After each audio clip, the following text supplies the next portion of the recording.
it's ultimately good that this is happening because this audience should hear this. This conversation should take place. All right, everybody. Welcome to another episode of the Full Send podcast. This is actually our very first live episode we've ever done. It's an interesting one for our first live, but we're making history. We're making history. We have Steiny here, and I want to welcome Bassem Youssef to the Full Send podcast. Thank you for being with us. How you doing? Thank you for having me, guys. Of course. Obviously, last week was controversial for us, to say the least. We had someone on the podcast, very controversial, as I said, to say it in the least form. What was your reaction when you saw that we had Benjamin Netanyahu on the Full Send podcast? Well, I didn't know about what's. I am sorry to say, like because I'm not your demographic, so I didn't know who the Nelk boys is. But like, I found my DMs exploding. It's like, did you see what the Nelk boys did? It's like, who the are the Nelk boys? And then I didn't know that you're that big. I'm sorry. Again, I'm not your targeted demography, so I apologize for my ignorance. So, and then I started following what's going on and the aftermath. And I being in the public eye for 15 years, I understand what does it mean to be in a very tough situation. And now trying to crawl out of that situation, it's difficult, especially with the backlash, because the bigger you are, the bigger the backlash. And well, I mean, let's be honest. There's a lot of people when they knew that I'm on the podcast, like, yeah, go there, do them, have them. And I said, like, there's nothing to gain from just canceling people without knowing what went wrong. Because I think it is better to actually to learn from what's happening and look at the bigger picture instead of just like, destroying two young people like you, because that doesn't serve anybody. Right? It makes people happy that you guys are falling, but the bigger picture is, why did this happen? And why was this, were you used? Part of you is your responsibility and part of you not knowing. So I heard many of the justification that happened saying that, it was a great opportunity. And I'm like, wouldn't you like get him on the podcast? I said, yes. If somebody told me, would you interview Netanyahu? I was like, hell yeah. But I'll be prepared. And I think the biggest part of you that you were not prepared, 2 years under like the biggest genocide in our history, you guys had no idea what's going on. If somebody told me, hey, you're going to be tomorrow on the starting five of the Lakers in the NBA, I was like, that's a great opportunity, but I'm not prepared. I'm not going to make a fool out of myself. Mm-hmm. So it's not about you platforming someone or someone giving a chance for free speech. You were used, right? And it didn't start with the podcast. It started 2 years ago in March 2023 when you went to Israel, because I know, like I told you, that Israel has increased their Hasbara budget, which is their propaganda machine, with $150 million. And part of that money goes to influence people in college campuses, hire influencers like you, getting them into fancy trips to Israel, giving them this filtered, layered picture that is made up, that is fake. I mean, I watched it yesterday and I was cringing not because like you're showing how cool Israel is or they have nightclubs. You're saying our Nelk video in Israel? Yeah. So because when you mentioned Palestine, do you remember? We're going to a place that is so dangerous now. Palestine. And then you are in a bus, and then like special forces come in and kidnap you, and this kind of like IDF simulation, counterterrorism, and then they're telling you, we have a dog that only breeded in Israel. It can kill a man. And you understand that like the kind of psychopathic behavior of a country that like tells you like part of its like tourist attraction that we're killing terrorists and we're breeding dogs to kill human beings. And by the way, I don't know, part of the anger is like, just last year, there was like a kid with autism and Down syndrome that was killed by one of these dogs. And then the next scene is, let's go and see Palestinian family. And the only Palestinian family in this video are just like a bunch of Bedouins in a tent, a guy who's married 2 wives, and he tells you, my whole life is about camels and goats and chicken. And then you find like a 60-year-old one, I just live on pita bread and milk. So even if October 7th didn't happen, You were used in a propaganda machine to tell people this is what you need to know about Palestinians. They're just like a bunch of people with cows and goats marrying two people, living in a tent, happy with a pita bread and milk.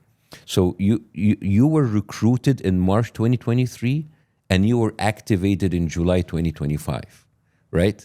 So, and I'm saying this because I'm saying this out there for all of the influencers around there, because there's a lot of people got backlash. There's influencers who went there like wearing IDF. It's like, we didn't know what was going on. Like he was like, I didn't know I'm kissing a Jewish wall. I mean, yeah, I can definitely admit that. I mean, I think we were both just ignorant to what was going on over there. And obviously, you know, I knew he was, I'll be honest, I thought he was controversial, but I was definitely ignorant to what was going on in that area. And I can admit that. And it was definitely, I wish we could have gone back and, you know, had 2 weeks to sit down with someone like yourself and just, we should have grilled him 50,000, 100,000 times harder, but something we can't get back, and we'll probably always regret Of course, that, but I know you can't get back this like trip in Israel, but I'm just telling you, this was like part of a much bigger propaganda effort, right?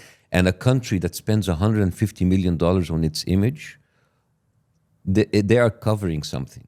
They when they spread all of these propaganda, it's like, we're not starving people in Gaza. You understand that this conversation has been happening for 2 years. First of all, I'm not absolving you from your trip. You guys are not little kids. You are fucking 30 years old, right?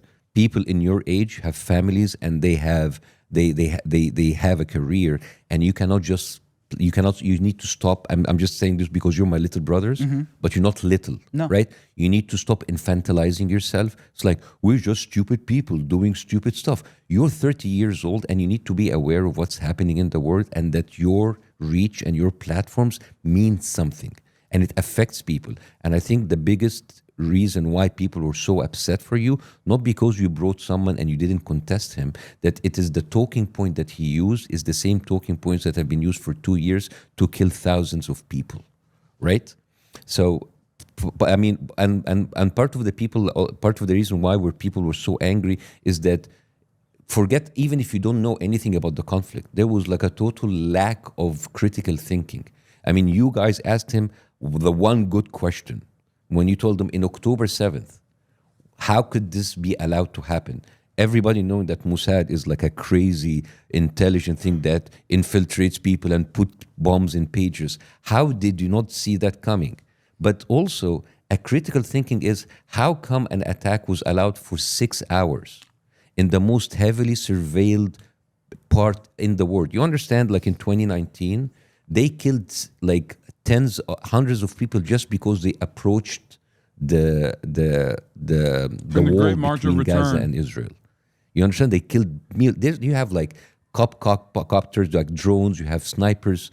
Suddenly, for 6 hours, you remember what Netanyahu told me? How big is Israel? You told me it's like as big as Rhode Island. As Jersey, right? Yeah. Like you understand the distance between Gaza and Tel Aviv is 44 miles. You understand that like he was just bragging to you that like, hey, we went across 3 countries to bomb Iran, but you can't have a single helicopter coming out to defend your people. Like the October 7th was used in order to tell people, look to the Jewish people that were killed. But you don't understand that you pay $1 million as Americans, as Canadians. I think that October 7 was hubris and racism more than it was like deliberately a deliberate way to allow Palestinians to kill like Israelis so that they could finalize their ethnic cleansing campaign. There are people who believe this. There are people who think like, oh, it was an inside job. But I know Israeli society. I know what would be allowed and what wouldn't be allowed. They didn't need like 6 hours of killings to take place for them to be geared up for this ethnic cleansing campaign. The troop positions, there are like suspicious things that happened on that morning. I think ultimately, even if they knew, which of course they knew, there's no way they didn't know, by the way. Egypt warned them ahead of time. Unit 8200 was directly surveilling the training that was taking place. But what I mean is, I don't think they thought it would be this deadly. That's where the hubris comes in. That's where the racism comes in, where I do not think that the Israeli administration, the security apparatus, thought that Palestinians, the Palestinian resistance forces, were capable of doing this much damage. Okay? They thought at most maybe a couple hostages, maybe a little bit of a resistance, maybe a couple soldiers died in the process. And then they can use that as a reason to continue conducting like this final push, this big push. That's where I think the racism and the hubris plays a role. Mismanaging troop positions by focusing them over to the West Bank because they were too busy doing ethnic cleansing in the West Bank and allowing the Itamar Ben-Gvir forces to continue doing pogroms in the West Bank. That part is real. That's another, again, that's another aspect to the racism, with the assumption that I think that Palestinians would just never be capable of like holding that many hostages, that many Israeli hostages, break through the security barrier, and successfully conduct a massive military operation. Because like, you have to remember, you have to put yourself in the shoes, in the mindset of like a supremacist. Okay? If you're a white supremacist, for example, a black person being in the vicinity of a white woman is already enough of a scar, right? That's why they hate race mixing. They like cannot comprehend it. They're like, how could this have happened? This is like a stain on the entire white race. The fact that these people that have been kept caged in perpetuity, that have been actively dehumanized, were capable of crafting a military operation that took such an unimaginably high death toll from regular Israeli society alongside the Israeli military was a breaking point for a lot of supremacists, okay? And this includes liberal Zionists as well, because Zionism is an inherently ethno-religious supremacist ideology. I think it's also true that the Israeli security establishment felt that Hamas was not a nationalist force, but a self-interested political org. They thought they had deterred Hamas through enough military action and bribery without realizing that Hamas could not be bought like the PA. I think that probably is a part of the calculation as well. But this wasn't just Hamas. This was the coalition of Palestinian resistance forces. This was literally every single group. Every single group that has any kind of like military acting in unison. So I think that the yesterday you said 800 civilians died during October 7th, yet I heard Bassem Youssef saying 370. No, it's not 370. It's 800. It's 800 civilians, 400 soldiers. I don't know what he's saying. I don't know why he's saying 370.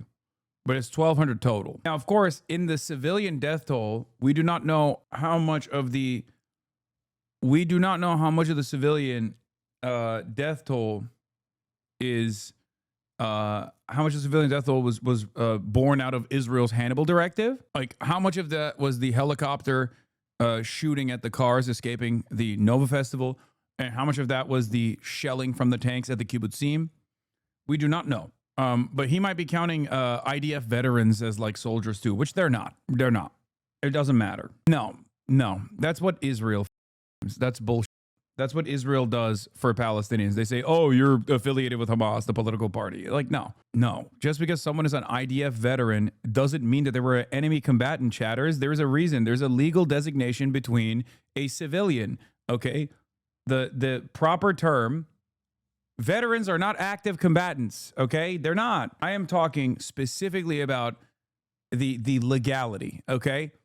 They're not. It's just not how it's not even relevant to the point that I'm making, but they're just not, okay? Just as Hamas militants that are in hospital are not valid military targets. They're not in battle. You cannot just go into a hospital and kill someone who fought alongside Hamas. You cannot do that, okay? When they are no longer fighting and they're in a hospital, you can't kill them.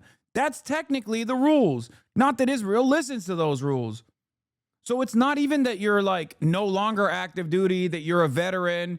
Like it doesn't matter. What did this guy say? 90% of your commentary, grok. Did he do a grok hit? Did he try to act grok here? 90% of your chatters use grok to fact check real facts. How dare you? How dare you say that? To protect those Jewish people. So it's not just like an intelligence failure. It was a deliberate way to let people get slaughtered. And what did he tell you when you asked him what happens? Like, we're still investigating it. Really investigating it for 2 years? You don't know how people for 6 hours continue to kill people? That's why when people... I mean, the reason why they can't investigate it any further is because, let's be real, the Hannibal directive that Yoav Gallant admitted was utilized on October 7 means that they killed a bunch of the Israeli civilians, okay? That is literally true. That is undeniable. We do not know what the percentage of the civilian death toll came from the Israeli military itself, but no one can dispute that the Israeli military killed a bunch of Israeli civilians on October 7. This is the reason why they can't do a full-blown investigation. Also because they relied heavily on just lying about what took place on October 7 over and over again. In spite of all of the atrocities, the actual atrocities that took place, it wasn't enough. They had to just like make shit up. Like, oh, they put babies in ovens and decapitated. Oh, what the? Never happened before. Years of slowly coming loose finally came to a tipping point. I was here. Yeah, I know. This has been years and years in the making. That's the real reason why they don't want to investigate it. We went on other people podcasts and they told you, guys, they used the Hannibal directive. They killed their own people. And I sent you all of the stuff. What was your reaction? Dude, that's conspiracy. Again, people were angry because you didn't read what's going on there, right? Israel uses something called blitzkrieg. You know what's blitzkrieg? It means flash attack. This is what the Nazi did. They do like a very coordinated attack, very quickly, very fast. It's like very simple messaging. Decapitated babies, mass, right? So there's an emotional response.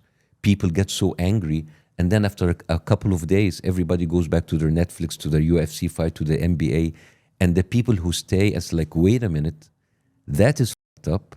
That didn't happen. There's so many plot holes already. Most of the people has already went back to their lives. So the people who stay and hold them accountable will be called fringe, obsessed, anti-Semitic, conspiracy theory. Like you said, oh, dude, this is conspiracy theory. It's not.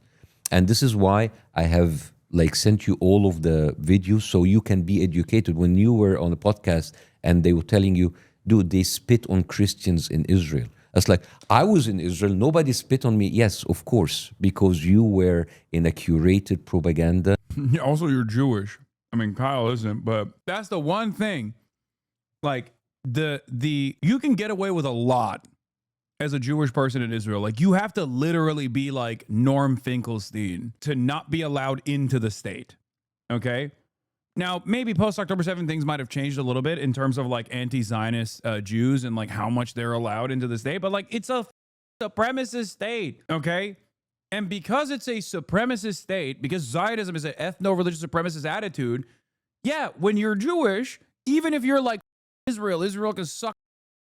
Israel still has limitations on what it will do to you. It's just true. Like that is the reason why Andre X, who is a Jewish from Ukraine, who went to Israel when Russia invaded Ukraine, who became an anti-Zionist activist, can just go to the West Bank and put his body as a Jew in the West Bank between the IDF and the settlers and the Palestinians. Oh, he's from Russia. Sorry, I thought he was from Ukraine. This is the other side of supremacist attitudes. Okay, the other side of supremacy is that the messenger being Bassem is a poison pill for a lot of their audience. Should have been a Gabor Mate or Ilan Pape. Ilan Pape is never going on the Nelk boys. And I suggested Gabor Mate to them. They didn't go with it.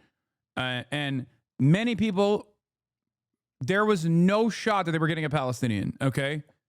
I told them that. Don't say, or maybe a Palestinian. What Palestinian? DJ Khaled? What Palestinian would go on the Nelk boys after they interviewed literally Adolf Hitler? Are you guys crazy? It's like demanding that a Jewish person, or it's like asking a Jewish person during the Holocaust to go on a show after Adolf Hitler was interviewed. Like, what? That's crazy. You just said comparing them to Nazis was wrong. I'm so confused. Wait, what? IDF, not Nazis, though. Don't worry. What? When did I ever say that? I have been comparing the IDF to the Nazis. I have been comparing Israel to Nazi Germany. Hello? Are you serious? They're both fascists. They are both fascist, ethno-supremacist ideologies that have a desire to exterminate the outgroup. If you cannot call Israel Nazis, then there is no reason to learn about the Holocaust. Like, why do we learn about the Holocaust? Why do we learn about the Nazis? Why do we learn about how society became far too comfortable with this kind of extermination, how they turned a blind eye to it. If we can't use it as an example when it's happening in real time. What? That you think IDF does not equal Nazis, but your point was about what? Oh, it was the veterans. Oh. He was like hyper focusing on, yeah, he was hyper focusing on the veterans, like non-active combatants. Yeah, I don't think you can deliberately go and kill inactive combatants. If you want to do that, you could do that through the court of the law. And we were also talking about legality regardless. Also, it ultimately doesn't even matter because like, once again, people don't even understand. Like, people did not realize the severity of the crimes of the Nazi Holocaust until the camps were liberated. People get a pretty good idea of what Israel's doing. Machine that showed you one thing about Israel. Do you remember when you were like in that bus and there was a guy with a scarf? It's like, oh, that guy with a scarf, like that. I don't know if you or someone of your friends said, he looks suspicious. It's not that cold. So the only representation of Palestinian are either people staying in a tent or a suspicious guy with a scarf. And I don't know who edited that. If it seemed like Mossad edited it, and if you guys have edited that, is fucked up because it just like it solidifies the same racist tropes about a group of people that. I mean, Miriam Adelson has been up their ass for a long time. Like, she literally, I think she was the one who made them do the Israel video. He said the Mossad edit. Being slaughtered and starved to death right now. And then they distract you with questions like, it is Hamas. It's the people, they're not allowing aid in. And you understand that this is the same exact conversation that's been happening for 2 years.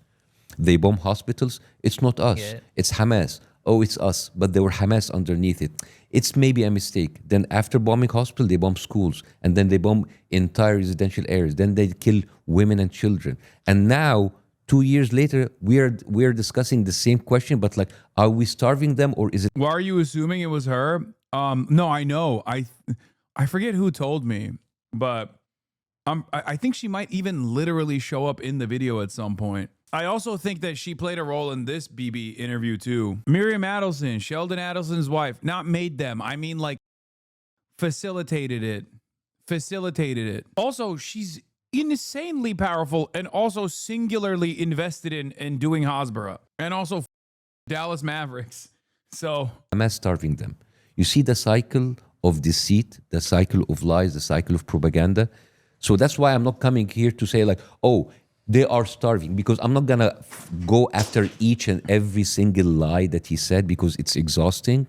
And they have been doing that for 2 years. So I'm here to show you the patterns and the bigger picture to understand that you are sitting with a narcissistic, psychopathic liar that's used to gaslighting people and lie them to them in their faces.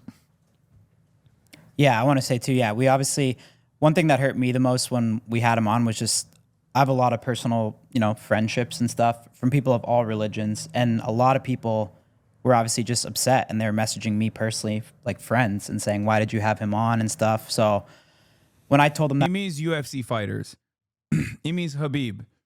He means like literally half of the UFC roster that are all from Dagestan, who was like, what the are you doing, brother? What are you doing, brother? Because every one of those dudes hates Israel. We're having you on to explain us the bigger picture. They're all very excited. So honestly, we just want to learn about this, and we obviously just imagine Khabib mad at you. I mean, you got to end it before he ends it. You know what I mean? He's gonna come after you. Want to use our platform to educate people. What do you want to learn about? I mean, I think it would just be good for you to talk about what Netanyahu said and explain us. Half Dagestan, the other half anti-Semitic MAGA. Also, Dagestan is anti-Semitic MAGA. So it's full anti-Semitic MAGA then. You just described Dagestan when you said anti-Semitic MAGA. They are literally so far up the MAGA train, dude. Are you kidding me? I've never seen dudes that are more... how dare you defame the ghost like that? Bro, I'm sorry. I love those guys. They're fantastic. I think they're very cool. I really respect how much effort they put into their work. Okay? Having said all of that, I've never met a bunch of dudes who are so good at grappling, who literally would most likely be like chemical engineers if it wasn't for this tweaker ass focus that they have on wrestling, who are clearly very smart, okay? They are insanely smart. They obviously are so smart that they recognize how important it is to do PR, for example. They all speak English, like almost perfectly. That all implies that these are in other circumstances, they would have just been like a chemical engineer, okay? I've never seen a group of dudes like this be so pro-Palestine and also be like pro-MAGA at the same time. You know? Well, one thing I said about the October 7th, like, you know, he, and I like the, not just October 7th, is the way that he dehumanized the whole population. Remember when he told me, how can young people march in the streets with people who... When are you going to Dagestan? 2-3 years. You go Dagestan, you come back, you become good grappler. I would go. Kill gays. And then he used this like overplayed lame joke, like gays for Gaza is like chicken core for KFC. And it's just like, he keeps saying it in everywhere and he just like, it sounds stupid. And they tell me they are like, they would kill women if they're not in hijab. So this guy who pretends that he cares about gays and women, and I send you the articles, like how they have actually used revenge in order to recruit gay people. Yep. But that's too complicated. Just tell them Palestinians are gay as there's gay Palestinians. They're all getting killed. You know what I mean? It doesn't matter. Like they don't give a shit about anti-Semitism. You don't have to explain to them that like the Israeli security forces are using revenge against like gay Palestinians in an effort to turn them into collaborators. And it's not just like gay Palestinians. They're doing it to straight Palestinians too. They're doing it to all of them. They're literally blackmailing them and doing revenge porn. They're like hacking into their phones. They're actually filming them, filming and doing gay acts and shit like that. Also, gay marriage is illegal in Israel. It's not recognized by the state. You can't get gay married inside of Israel. You have to go to Cyprus. That's another thing. What else? Also, the only anti-sodomy law that exists in Gaza is a holdover from British Mandate Palestine when the British were in charge. And homosexuality has not been illegal in the West Bank for forever, pretty much. So the idea that like Palestinians are homophobic doesn't mean, even if they literally were like the most homophobic motherfuckers on the planet, that still doesn't justify ethnically cleansing them. That's number one. And number two, the idea that like society doesn't contain multitudes here and they're just like really, really homophobic towards the other Palestinians who happen to be queer is ridiculous. They are just simply using it as a talking point because people don't think about it beyond that. They go into Grindr and Facebook and Instagram. Like I think you have the headlines. The IDF goes on Grindr. Yeah. They actually pick those gay people and then they use revenge in order to hire them as informants. You have that? Oh. Yes. So over the past several months, I spoke to there's a lot of queer Palestinians that actually been used by the IDF in order to actually hire them as informants. And then the same guy who cares about women and children, he already killed more than 28,000 women and children in the last. Yeah. Also, that's the only time when collaborate, like when they say they're executing gay people, they're not executing gay people. They're executing collaborators, which is, again, up. I get it. I understand. But there has never been, throughout any sort of historic resistance against colonial violence, has there ever been a non-execution method for collaborators. That's never happened. America itself has the Espionage Act. Why does the Espionage Act exist?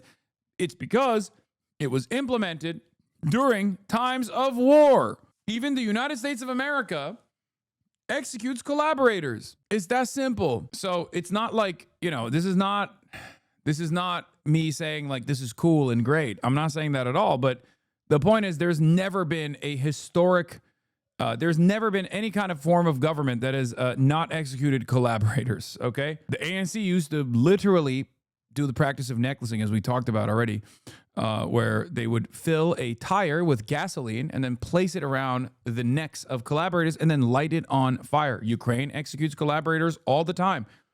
Everybody does. Less than a year and a half. And again, they use revenge, even a movie about it, made by like an Oscar-nominated director, He's a Palestinian, and it's called Hoda Salon.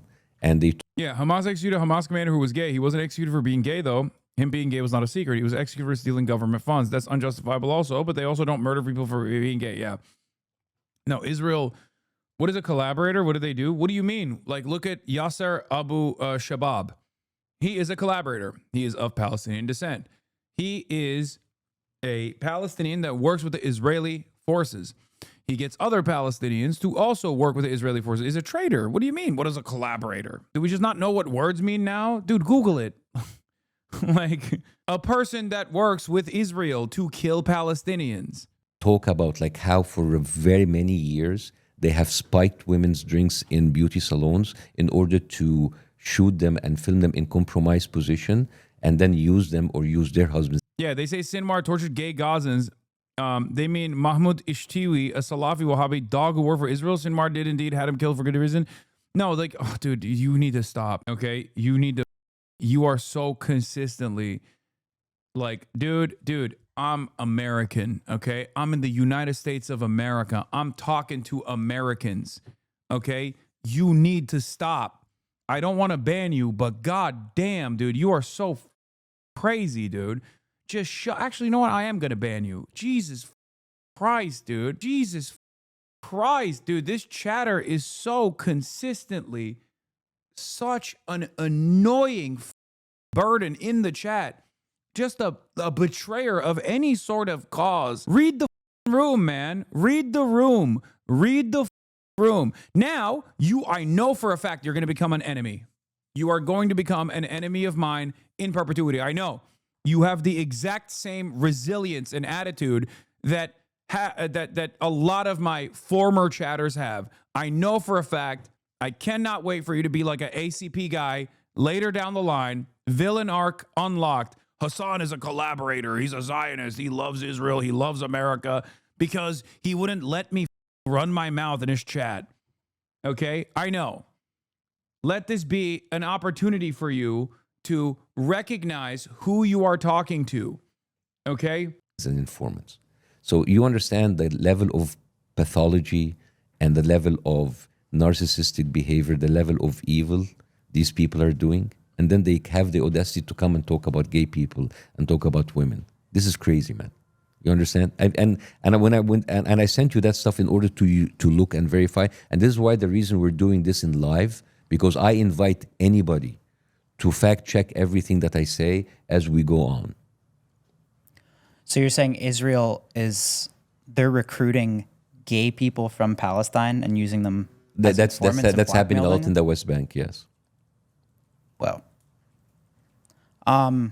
so what about some of the stuff Netanyahu said? I know this is for you is probably basic, but what he said, we asked him if he was purposely starving people in Gaza, and he said Hamas is stealing the food. It's interesting that we would actually take the war of an indicted war criminal and a guy who's been caught lying many times. Like, for example, when he say Iran is days away from creating a nuclear bomb, and there's What do you suggest groups do with infiltrators and collaborators? I agree with you on most. No, I'm not. I'm not saying that. Like I'm explaining to you what the purpose behind it is. Okay, it doesn't matter. It literally doesn't matter.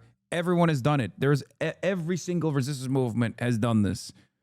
I'm even describing to you what the purpose is and why they do it. Okay, you don't have to go beyond that. Okay, you don't have to literally feel like this is the most moral thing to do. It's the best. I love it.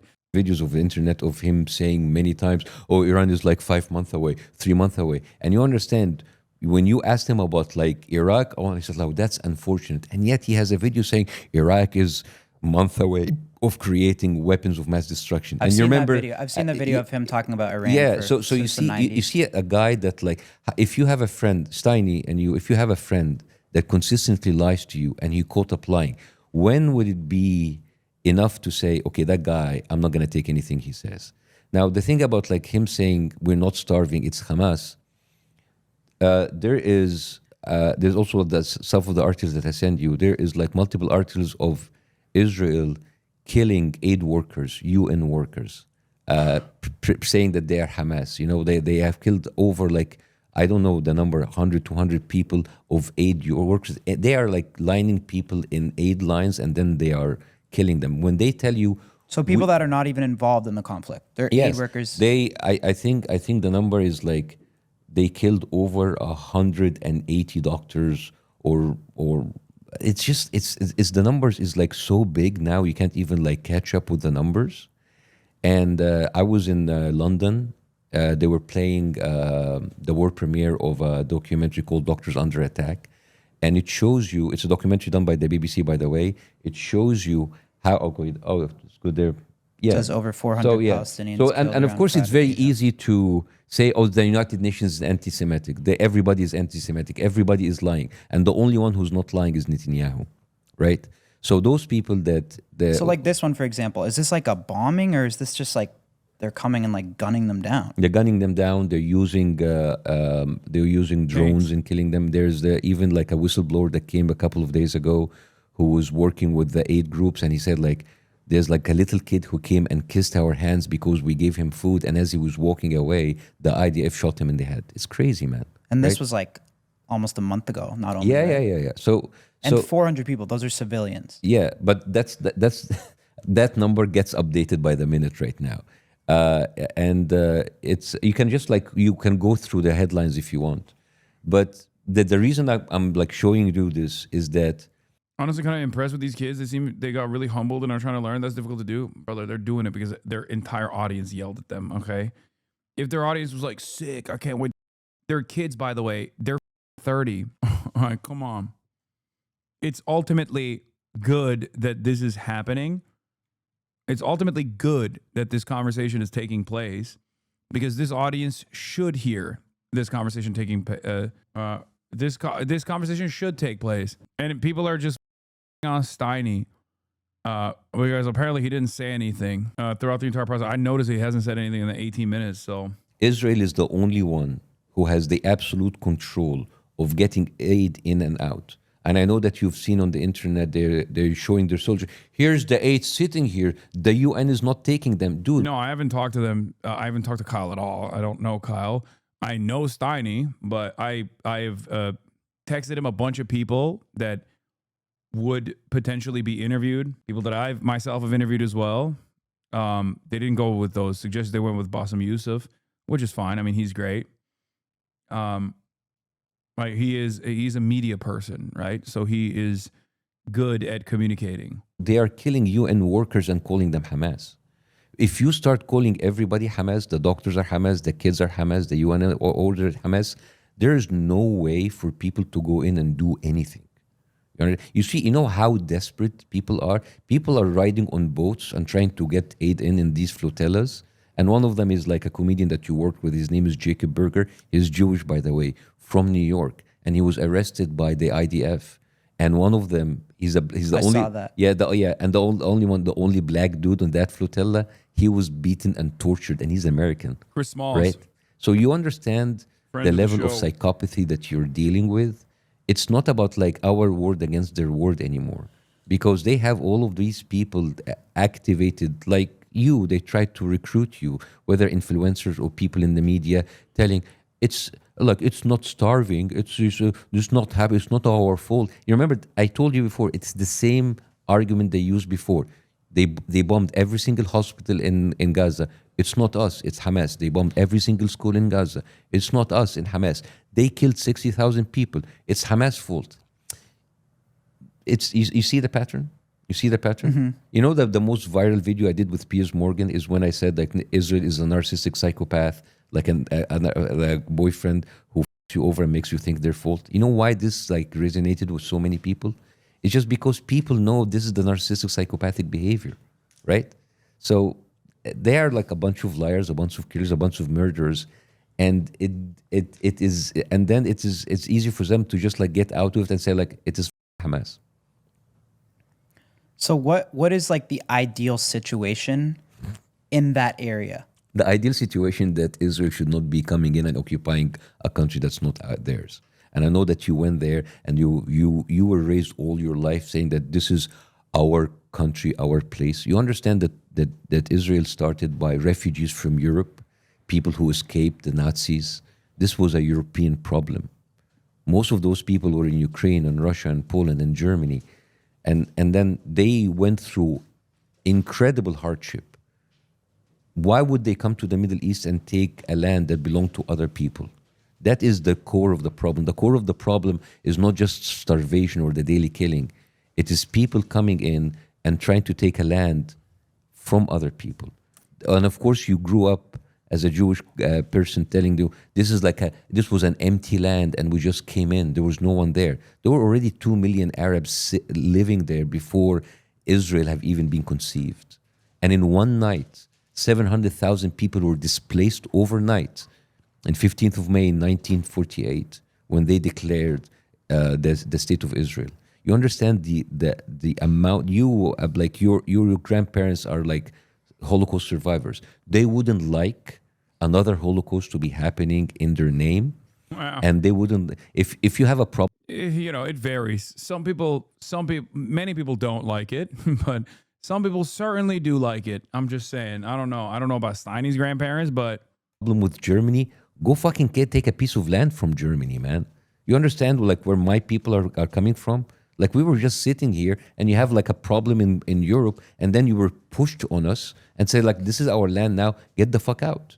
You understand how sick this is? You know how unfair this is? You understand? So we can discuss about like what is happening now, the situation. You need to go again, the bigger picture and understand why this happened, right? Those people who are Netanyahu sat in front of you and saying like Hamas is terrorist. They are the one who actually started terrorism in the Middle East. They're the one who started bombing hotels, bombing people. The amount, like if you just like go in and write the terror, and I invite the internet to actually fact check this, the terrorism of the Zionist militias in Palestine, right? The dozens of people that they have been killing. You know, all of the stuff that they have like, killing pregnant women, decapitated people. This is the exact same thing that they did in massacres like Deir Yassin, there in Sabra and Shatila. They have been, there's a very famous line saying like, every accusation is a confession. Every time they blame Hamas for using human shield, they are the one who's being using human shield, right? They're actually in 2005, the Israeli Supreme Court made a verdict saying you need to stop using human shield because they were using it so much. There's like a recorded 1,200 incidences of them using human shield between 2001 and 2005. That is crazy, man. Right? So every time you see them accusing Palestinians of doing it, they have done it many times before, even more brutal.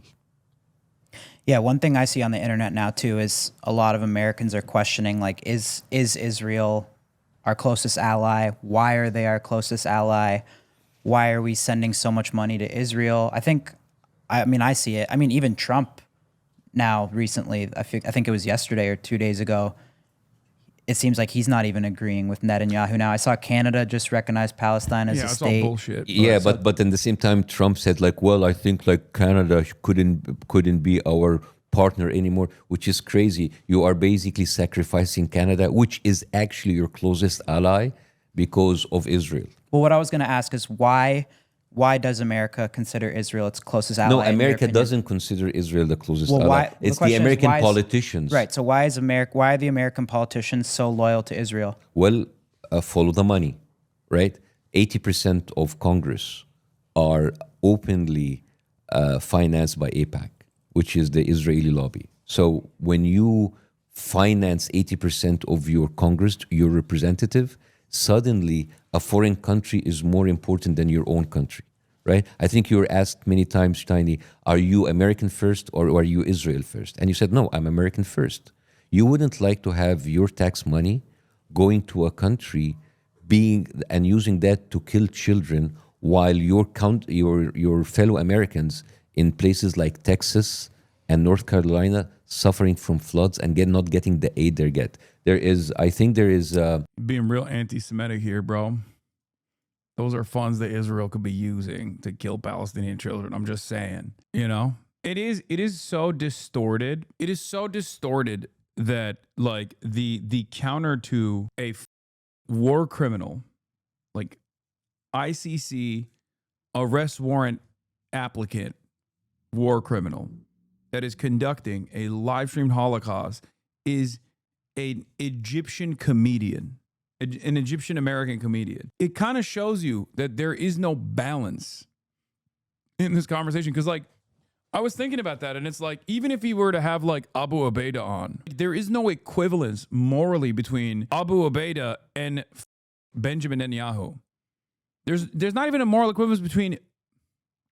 There is not even a moral equivalence between Yahya Sinwar and Benjamin Netanyahu, just on the death toll alone. Like, there's just no comparison here. There is no one, like, you cannot, not that you could ever interview those guys anyway. They would literally throw you in jail.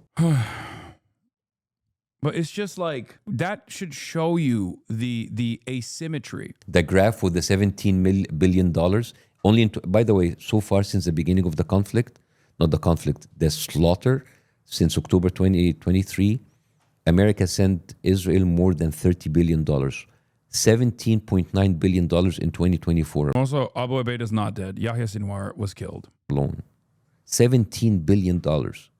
That's crazy. You know how many schools that you can build with that? You know how many teachers that you can pay? You know how many houses that you can give for the homeless? Why is your money going to a foreign country and using this to inflict the most evil genocide on innocent people? Right? Right. So what's the why do you think that American politicians are? No, I'm just told you because of the money. Like the AIPAC. Oh, because they're being paid to do so. AIPAC is openly bragging about financing 80% of Congress with $100 million for Do each they side. openly brag about that? Oh yeah. I invite everybody to go into the AIPAC Twitter and see them bragging about it. It's like 98% of the people that we. It's not just AIPAC.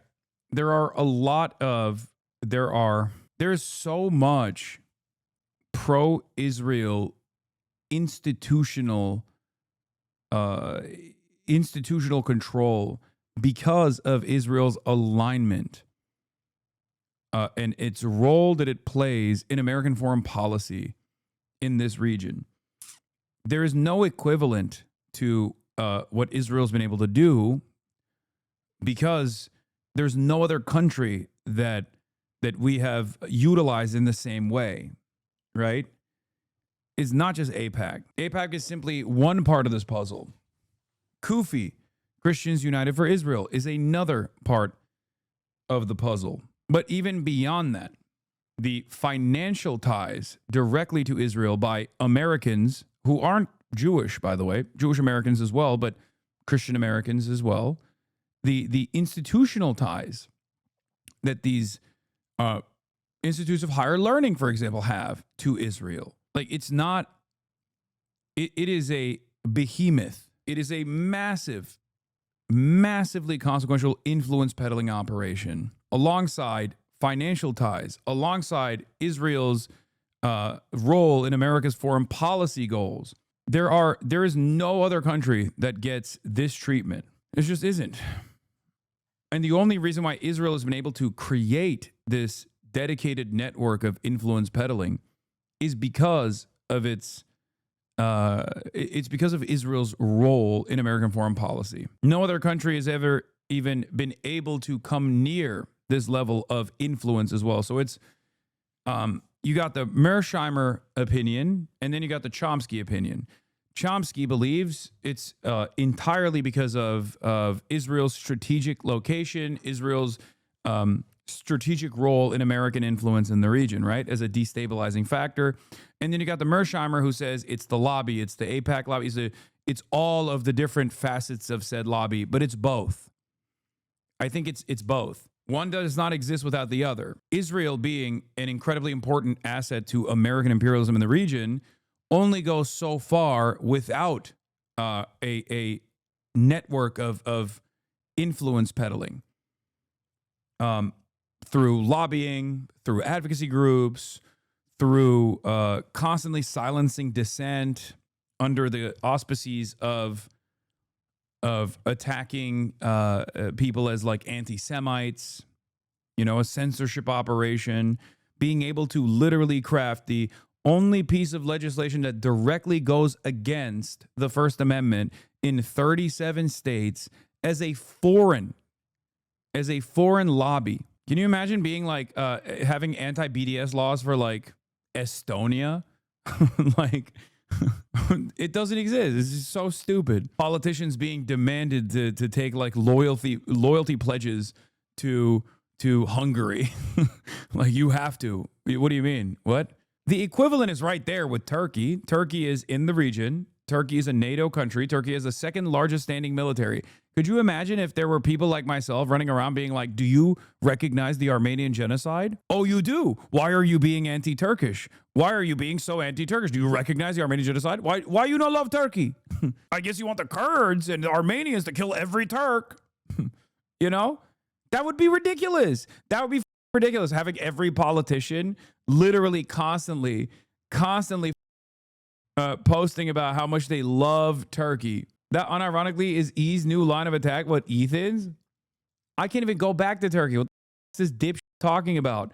If he had the backbone and the moral courage that I had to criticize my own government as he does with Israel, we wouldn't have any problems. Absolute moron. Unless you mean the E is for Eric Adams and not Ethan. Yeah, I'm a nationalist, but also I didn't serve in the Turkish military. And he also said I was a coward for not serving in the Turkish military. That we promote, they win their elections. And this is the graph that I was telling you about. The US sent $17.9 billion in only 2024. This is how much you can do with that amount of money. And instead, it is going to buy weapons. It's going to settlers in the West Bank, American Jews, maybe, Jews from other places who live there with like very low rent housing. They have better education, better healthcare than any American here, which is crazy. Why is my money going there? I know, Steiny, I saw you on many of the podcasts saying like it is very difficult for me as a Jewish American living. He keeps trying to bring Steiny into the conversation, and Steiny does not even remotely entertain it. It's crazy. And I understand it's difficult, but it was misunderstood because people said this is so tone deaf, this is so self-centered. It's not about you guys.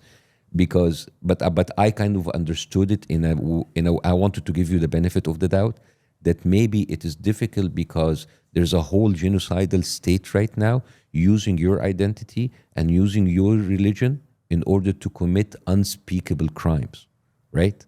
But also, you need to understand what does it mean to be a Palestinian-American right now? You understand how difficult it is to a Palestinian-American sitting here, seeing his family slaughtered and starved, and that is being done by their own tax money. Can you imagine?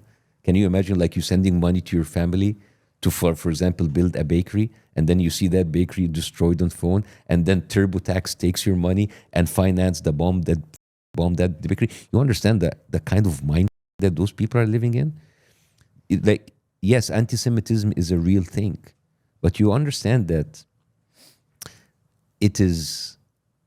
you haven't seen 3 Jewish people being shot because they spoke Hebrew, right? I have 3 Palestinian friends. They were in Brown University. They were speaking Arabic, and they were shot, and one of them cannot walk for the rest of his life, right? There was like a Palestinian kid, 6 years old, who was stabbed 26 times right after October 7th because of the kind of fear that was launched against Muslim Americans, right? There was like an Indian Muslim kid that was almost drowned in Texas by a Jewish woman. Her name is Elizabeth Wolf, as a hate crime. If the roles were reversed, if those kids were Jewish, you wouldn't hear the end of it. But I'm telling you this, and I can see in your eyes, it's the first time you ever heard about this. This is crazy. This is manufactured. So part of me is angry at you guys for not knowing, but part of me, I have empathy for you because this is the kind of a bubble that was created intentionally by the media to tell you that all the perpetrators, the people on the other side, are the terrorists, they are the evil people, and Israel is our greatest ally. This is prime brainwashing. So you understand what I mean? So yeah. when you say like it's difficult to be Jewish, yes, I understand, but it is kind of like you are. I think I can't speak for Steiny, but I have other Jewish friends, and what they'll say to me is, Yeah, don't speak for Steiny. Why is Steiny not speaking? What Israel's doing right now makes it tougher to be prideful of, being Jewish. Yeah, but the biggest thing is But I don't that- wanna speak for no, Jewish no, people, but you understand. But you see, the mistake here is like now you're linking being Jewish to being pro-Israel. It's like me linking being Muslim to being pro-ISIS. It's like being proud to be German to be a Nazi, because that is what Israel is, right? And it is this is a regime, a state, a genocidal state that hijacked your identity as Jewish and then started to tell everybody, if you start to question Israel, you're being anti-Semitic. You know what does that tell you? That being a good Semitic means that you have to approve for starving kids, killing babies, prisoners in prison, genociding a whole population, kicking them out. That is what does it mean to be a good Jewish. That is crazy, man. That is actually the most anti-Semitic thing Do you ever. think, in your opinion, what Israel's doing is making some people anti-Semitic, though? Oh, 100%. 100%. Let me give you an example. Have you seen those videos of the IDF soldiers dancing with lingeries and toys of babies? Have you seen that? Yeah. Any army in the world is run by one thing: discipline, right? If you are in the army and you start posting stuff like that, your commanders are either allowing you to do this, or if they don't, they will actually, what the are you doing, right? Because this is the army, right? You're not allowed to just like post shit other than actually the army. Steiny body language analysis, cock shame. I don't know. I don't know why. I mean, I have an opinion, but he should have definitely spoken on this, because I know his fan base is going to eat his ass and be like, dog, you didn't say a single damn word. It's 31 minutes in. Kind of approving to it. So it is by design. I asked a professor in London, it's like, why are they actually... Yeah, I saw the comments. Everyone is like, Steiny's not saying anything. Never seen silence speak so loud. Steiny still clearly speechless after hearing Netanyahu prefers Burger King. Did you expect anything different? Yeah, I did. I thought he'd be a little bit more active in the conversation, even if it's to like disagree with Bassem Youssef. You know what I mean? doing that on purpose? Like, it's very easy, because it is much easier for Israel to be hated and then having them conflate that hate with Jewish people.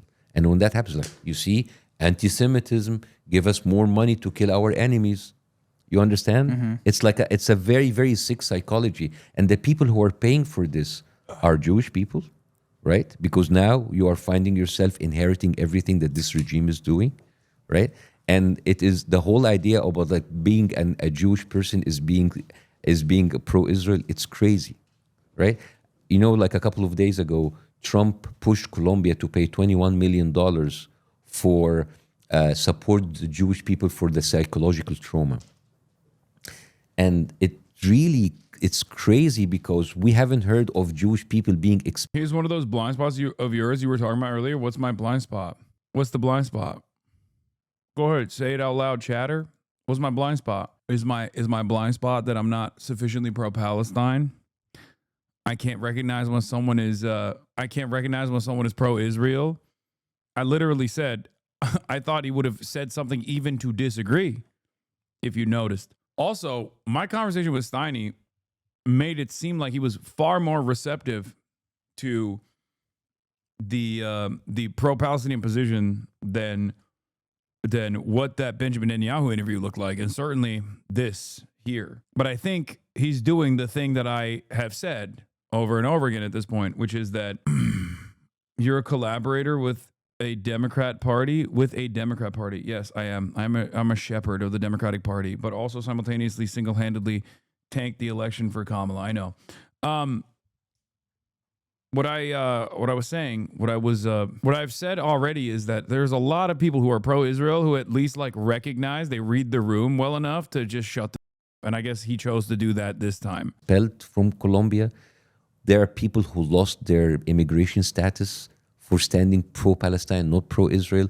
There's not a single Israeli who, because of his stand from being pro-Israel, who lost their job, got deported, being blacklisted with the company, being doxxed. This is what happened on their side. And many of those, and the Jewish people who actually got hurt were the people on the pro-Palestinian side. There are like Jewish professors who lost their position because they stood with the pro-Palestinian side. But they don't talk to you about that. They want you to think it is Jewish people against everybody else. They don't talk to you about the Jewish Voices for Peace, the people who their slogan is "Not in my name." We will not allow Israel to use our name in order to continue with this genocide. They are not telling you about the Israeli bloc that was in all of the university protests, or in all of the protests in London and in Paris and in New York. They want to, again, the same image that they were created in Israel, the way that they use that propaganda in order to blind you of what's happening. They're not telling you about the other side. So they keep putting you in that box. It is Jewish people against everybody else. It is not true. Talking about patterns, like you said earlier, some of the documents you sent us that I found interesting was just the history dating back of how long Israel has been influencing America's government. Yes. Can you talk to us about some of that? Yeah, well, it's you have a lobby group called AIPAC, which should, under American law, be registered as a foreign entity, a foreign lobby group, but it's not, and because of its mention, it is registered as local. The best part about podcasters like this is when they have someone who is aligned with the cause on board, because these guys are not going to craft like anything cynical here to try to force Bassem Youssef into a well, why do you align with Hamas style position, or try to trap him into something that he doesn't believe, forcing him to like concede on a position that he doesn't actually believe so that they can endlessly smear him. That is definitely one of the best aspects of podcasts like this. That's part of the reason why when they have Benjamin Netanyahu on, he gets to just do mincemeat, okay? It's been 33 minutes and 46 seconds. No, do you condemn Hamas questions have come. No, do you, why do you want to kill all the Jewish people? None of that. It is allowed to raise so much money and act as a local lobbying group, right?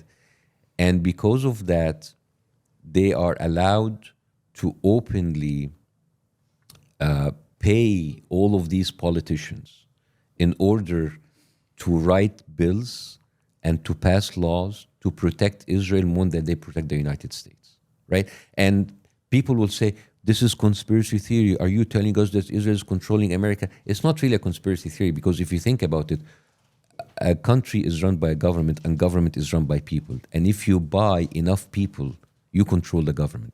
Am I right? Yeah, for sure. Am I right? I mean, if not just Israel, if any government was doing that, it would be a problem, yeah. right? I mean, and I send you even a video of like American senators and congressmen having the Israeli flag outside of their room.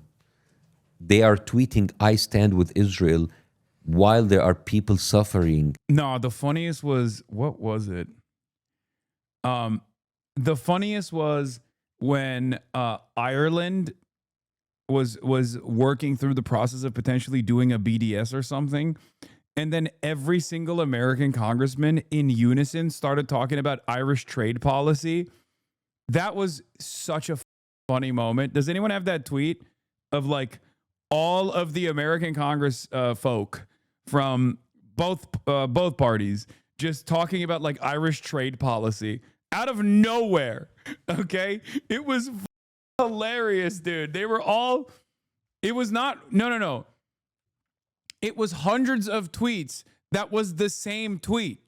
Hundreds of different lobbyists and politicians in unison tweeted out the same tweet, like literal copy paste. It was hilarious. It was so stupid. It's like, what is going on? This is so like, what? Oh, here it is.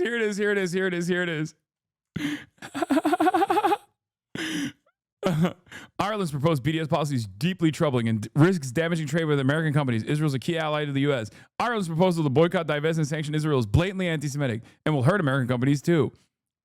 Ireland's draft BDS law is reckless and dangerous precedent. Ireland's proposed ban of Jewish-made products is nothing short of anti-Semitic.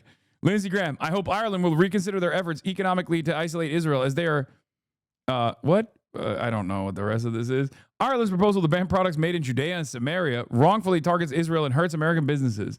Ireland's proposed legislation targets Jewish communities by singling out settlements tied to Israel. Yeah, day 2. I love this. I love when he posted this. Yeah, it was this guy that posted it originally. Wow, I love to see all this organic passion for Irish trade policy in the United States Congress. Day 2 of members of Congress completely independently deciding that they are highly concerned about Irish trade policy vis-a-vis the West Bank. I mean, come on, dude. What are we doing? What are we doing here? What an organic movement. What an organic movement this was. You don't understand. You see, American Republican congresspersons care about one thing and one thing only. Okay? Nope. You thought I was going to say Israel. No. That's wrong. They care about Irish trade policy. That's the one thing that they care about. Do you understand? Day 2 of members of Congress completely independently deciding that they are highly concerned about Irish trade policy vis-a-vis the West Bank. Oh, man. It's so good. Also, this is the funniest. This is what they're posting. This is like such a funny thumbnail for that article. Ireland will regret its anti-Israel boycott. Like, it's like Benjamin Netanyahu saying that angrily. From floods in North Carolina. There is like a town in Texas that made people sign a pledge to not boycott Israel if they want to have This is in my experience, that one is the death blow, or used to be the death blow for many people. I've never met a person that has heard that AIPAC has been able to successfully write legislation that makes it illegal to protest Israel, that makes it that makes it so that, like, in the state of Texas, for example, you have to literally sign a loyalty pledge to the state of Israel if you want to be a public school teacher. When they hear that, they go, what the f***? I'm done. And this is before October 7, by the way. This has been going on for a while. It's more than Texas. I know, it's 38 states in the United States of America. Flood aid, which is crazy, right? If I told you, hey, your house was destroyed in the floods, why don't you write a pledge to make sure that you will not boycott Egypt? You'll get furious, right? So why is this allowed to happen, man? Why is this allowed to happen? Why is... Oh, yeah, that was Texas. That wasn't North Carolina. I think that was Texas, where the Texas state government literally was like, we will not give you aid if you don't sign the loyalty pledge. If you do not sign a loyalty pledge to Estonia, sorry, this flood is going to kill your whole family and we're not going to help you. Every congressman, every media person is just going there and putting Israel in such like a high place over his own country. If this is not treason, I don't know what it is. Like, do you, Steiny, you pay taxes, right? You guys like doing well for yourself. Yeah. Would you accept that your taxes to go to support like a foreign country instead of like supporting your own American fellows, like going into the infrastructure of your own country? No. Yeah. Yeah. So that's why it's like the bigger picture here, that the system is much more broken than you think. It's not about like me going after every single lie that Netanyahu said. It's about giving you the bigger picture of how this is a very curated, a very, this is American Israel. Yeah. What's this? This is how much money that they have spent and given $51 million in contribution To Israel or Israel? No. This is AIPAC to American politicians. This is how much, like, this is the kind And where's of this from? this is American Public Affairs. Yeah. Is there any type of other I mean, when Russia was doing it, everyone thought they were doing it. Yeah, Influence everyone as I through a remember, fit, like it was right? like, oh, the Russian interference. Oh my God. Oh, please talk about what they actually found. Because when they were doing the Russiagate investigation, they found another country. They found another country that was suspiciously involved in interfering with American elections.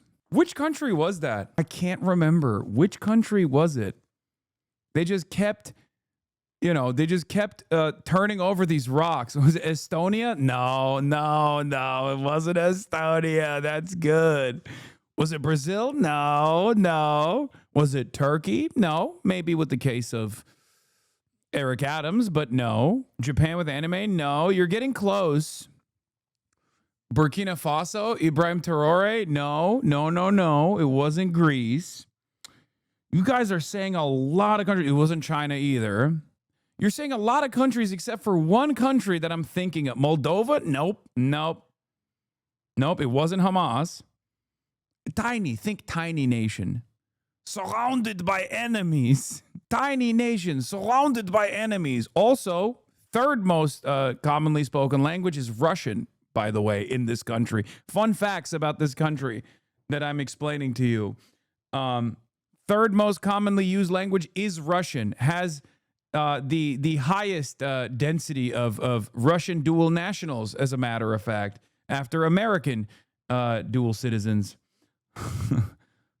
Tiny, size of New Jersey. Tiny nation. It's Transnistria. Yeah, it's Belarus. Yep, you got it. No, Israel. Russian Okay, let's interference, move on. like guys, like Enough. you don't even need it. And people say it's a conspiracy, but like you don't need a conspiracy. You have people opening. They're basically, we're giving you $100 million. Give me back You all got it wrong. It was Israel. $30 billion. That's the best. That's better than crypto, man. I mean, I would invest in AIPAC. If AIPAC was a Bitcoin, I would invest in it. Right? What else does Israel do to influence America's government Well, in the past? I mean, this is like some deep. I'm kind of honestly scared to talk about it. No, I'll be why honest, talk but- about it? Don't worry. It's good. Oh, I know. Yeah. We're in a unique situation. Right? Yeah, you are right. Yeah. So what do you want to talk about? No, just like, I mean, I've seen some of the documents you've talked about, like Give me an example. blackmailing and Oh, the blackmailing. It's yeah. I mean, like a lot of people are talking about the Epstein files right now, right? What do you think about the Epstein files? I think it's not a good look what's going on right now. Why? Just because I think the Republicans kind of ran on releasing it. Mm-hmm. I think, yeah, a lot of, people feel the same way. I think there's clips of people in the administration saying we need to release it, and now it's not getting released. So it's not the best look. Have you been reading about, like, Ghislaine Maxwell, the one that was with? Bro, this is so funny because he has to literally say, like, this is when he's locked in because he's a podcaster. So he has to obviously, as a podcaster on the right who knows Donald Trump, his audience is like, dude, come on, Epstein files, what the f-? But also he doesn't want to piss off Donald Trump, who's also going, Epstein files, come on, what the f-? Stop talking about it, okay? So they're stuck between a rock and a hard place here, okay?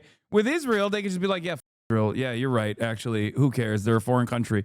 But you can't you can't directly come after the big guy, With him, and then she was like a kind of like 100% Mossad asset. And then you have Kash Patel, the FBI director, who's saying, like, America needs to wake up and prioritize Israel. And I said, like, why is the FBI, the deputy of the head of the FBI, telling me that I, as an American, need to prioritize Israel? I mean, you see the pattern. You see how up this is, right? And then before he goes into the FBI, we're gonna release the Epstein file. After that, there is no Epstein files, and in the middle, we need to prioritize Israel. You connect I think the they dots. need to release it because it's not a good look. Yeah, but you understand the fact that you have a country in the Middle East not just taking your money, but blackmailing your politicians, including your presidents. You've seen that article that I sent you at the time of Israel about the Monica Lewinsky thing and the Bill Clinton thing. I mean, this is crazy. That's why it just like it drives me crazy when I. Can you explain that to our audience? Yeah, so there's a book. The history to me is fascinating. Yeah, there's like a book written by an Israeli Oh, I thought he was going to talk about One Nation Under Blackmail. author, and it was actually discussed. It was headlines at the time of Israel of how actually Israel have blackmailed Bill Clinton with the Monica Lewinsky tape in order for him to release an Israeli spy who actually stole our nuclear secrets and sent it to America. Yeah. So it is things like that which drives me crazy when people tell me, He keeps asking, do you understand? And they most definitely do not understand any of this. I wonder how much of this Kyle retained. I don't know about Steiny. Maybe Steiny was just listening intently, okay? That's what I'm going to go with. He was listening intently. That's why he didn't want to butt in. Israel is our biggest ally. An ally will not do that to you. An ally will not It's been 39 minutes and 26 seconds since Steiny has said something on the podcast. steal your nuclear weapons, will not blackmail your presidents with whatever files they have with sexual files in order to release a spy will not blackmail your politicians with a fucking Love Island with young girls. It's crazy, right? Yeah. Why do you think they allowed him to campaign on that so hard then? What do you mean? Like, why would they? Okay, that's actually a good question. Damn, 39 minutes and 52 seconds. We finally get a Steiny question, and it's actually a good question. Okay. Because Trump campaigned on that. Yeah. That he was going to release it. Yeah, well, Yeah, that's a good maybe he didn't know that they had something on him. Maybe they thought that like everything was on Clinton. Maybe he didn't know. And then I think the real reason is he was always a little apprehensive when talking about the Epstein stuff, right? He still pushed it because I think he thought he's undefeated.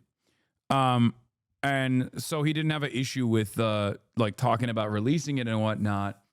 But I think he miscalculated how much his base does care about it, you know, because he would say maybe that one less so. Remember when he was asked on that Fox News interview when they were like, hey, would you release the 9/11 files? He's like, yes. Would you release the JFK files? He's like, yes. Would you release the Epstein files? He's like, maybe that one less so. He's like, because there's a lot of phony stuff in there. You know, he was a little hesitant on that. But I think there's two reasons there. At first, before Trump came out and basically started saying, maybe it's not so bad. Maybe Jeffrey Epstein was misunderstood, you know, every day. Why are you still talking about Jeffrey Epstein? The list is fake. The list is real, maybe. Ghislaine Maxwell did nothing wrong. We need to pardon her, you know. Before all of that, I was of the mindset that perhaps he didn't want to release it for the same reason why the Democrats would have never released it, because there's a lot of powerful people involved in this. And of course, as the president of the United States, your job is to literally protect their interests, and you're not going to the bag, regardless of ideology, right? Because there's a class first politics there amongst billionaires and the super wealthy. Since his like desperate reaction every single day, getting increasingly worse and worse, I've begun to believe that maybe his involvement with Jeffrey Epstein was maybe a little bit more than what we previously thought it was. That's number one. And then number two, the other possible option is it's not just the financial elite that he is trying to protect, but it's also probably maybe espionage, both for the CIA, but certainly for Israel as well. Like we have Elon Musk saying, well, he's in the files. And Bear's like, oh, no, I'm not in the files. And that Pat Bundy's like, I have the files on my desk. And then suddenly we don't have the files. It makes you think, right? And you know, like Trump was asked straight up, would you release the Epstein files? It's like, well, it can destroy a lot of people's life. Yeah, well, if they're pedophiles, yes, destroy their lives. It's just like, it's, I come from the Middle East, and in the Middle East, we complain a lot about like how the government is corrupt. And then I come here to the Western world where like everything is transparent. And I just like find the same exact attitude of gaslighting and of lying. And I found it's like, oh my God, I'm actually in a country that's being controlled by like horrible people in Israel. Yeah, here's another like a nice tidbit. Do you know that Israel has one of the highest rates of sex offenders in the entire world, and many of them are Jewish Americans who actually is that a fact? Oh yeah. You can actually like per capita. Yeah, no, you can actually right now. There's a CBS report about sex offenders fleeing from Israel. These are people who get indicted in America. They have a conviction and they flee. Do you see it? Oh yes. How Jewish American pedophiles hide from justice in Israel. This is on CBS. You don't have to play it, but like I don't want to like kind of like stop the interview. I just want people that they reference it. So there's like tens of people who basically get no high-end ads here. Yeah, who get like indicted for actually like being pedophiles, and they go hide in Israel, and Israel doesn't bring you back because like they're protected by their Israeli passport. So this is the bigger picture that I'm telling you. When you are on, this is one of the things that we're taking against you. There's no two sides for it.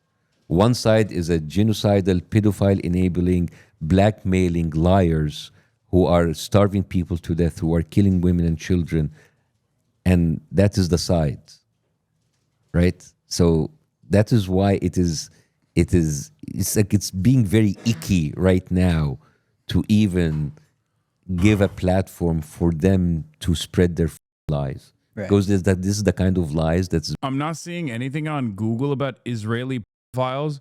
Brother, literally search Haaretz file safe haven Israel. Actually, let's do it right now. Exposing pedophilia and legal failures in Israel. CBS News, how Jewish American pedophiles hide from justice in Israel. I know that like criticizing Israel sometimes takes this weird turn where it literally sounds like you're being anti-Semitic. Okay? I get it.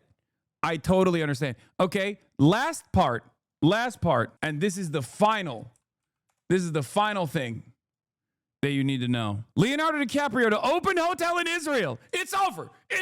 Lock it down. He had to find the youngest country. South Sudan is technically the youngest country.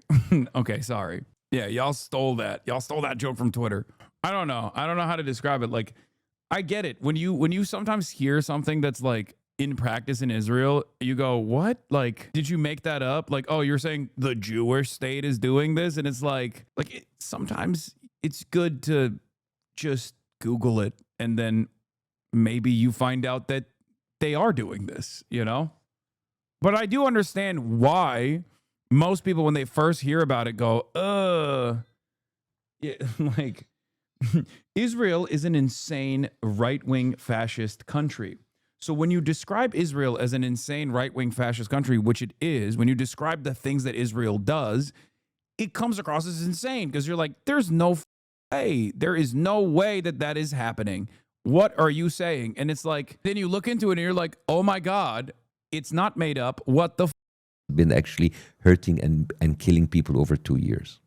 So you understand? So if I told you, hey... I'm not an expert still, but what I've even learned just with the stuff you've sent and what I've learned over the last week. So you understand, like I'm all of that, I'm trying to make you understand the level of hate and anger that was directed towards you, because basically you're supporting a pedophile. You're supporting a guy that is actually blackmailing people. You're supporting a guy who's a killer, right? That guy, Netanyahu, who seems to be caring about women. There's a huge scandal in Israel that was unraveled in 2013, that for more than 2 decades, Israel gave contraceptive shots to Ethiopian Jewish women to prevent them from... Yeah, there's also a tint of white supremacy associated with this as well. Early on, obviously, before Israel realized there simply wasn't enough like white Ashkenazi descent Jews to fill up the entire population of this area that they wanted to populate. At first, the whole, the idea was met with a little bit of negativity. Like, why are you letting in these Arab Jews into the country? It's kind of crazy to think about now, especially because like Yemeni Jews, for example, or who were incredibly mistreated by Israeli society broadly. But like, it's not... But that's at the heart of fascism. Like, that's at the heart of all fascist ideology. Eventually, when you run out of targets to exterminate in the outgroup, you turn the crosshairs within. So there is also obviously the whole initial mistreatment and otherizing of Arab Jews and the sterilization of Ethiopian Jews, the Yemenite children affair, obviously, the disappearance of Yemenite Jewish babies and toddlers of immigrants in newly found state of Israel from 1948 to 1954. The number of children affected ranges from 1,000 to 5,000. Majority of immigrants arriving in Israel during this period were from Yemen, with considerable numbers coming in from Iraq, Morocco, Tunisia, Egypt, Libya, and the Balkans. According to low estimates, 1 in 8 children of the Yemenite families disappeared. Hundreds of documented statements made over the years by the parents of these infants allege that their children were removed from them. There have been allegations that no death certificates were issued and that parents did not receive information from Israeli and Jewish organizations as to what had happened to their infants. Israel does not acknowledge the Ugandan Jews and does not offer them citizenship. That's another one because they were converts and they're black. They're from Uganda. Not so fun fact, Jews from Yemen were stolen from their parents as babies and given to European Ashkenazi families to raise. Yeah, so they did a little bit of that as well. Like residential school style shit. Because the initial Ashkenazi, the initial Israeli society was also built around like making sure that Israel was European, right? It was a European colony. And that the fear... What was the term? What was the statement that Ben Gurion made about Arab Jews? That they're dust or something? Or was that Ben Gvir? Why would Ben Gvir say that? Ben Gvir is from Iraq. He's Kurdish and Arab. Kurds in the chat be like, nah, he's Turkish, bro. I swear. Nah, I heard Itamar Ben Gvir was Turkish, actually. That's what many people are saying. Not me. Don't know where you got that from. Nah, he was not Kurdish, bro. He was actually Turkish, bro. Trust. Reproducing.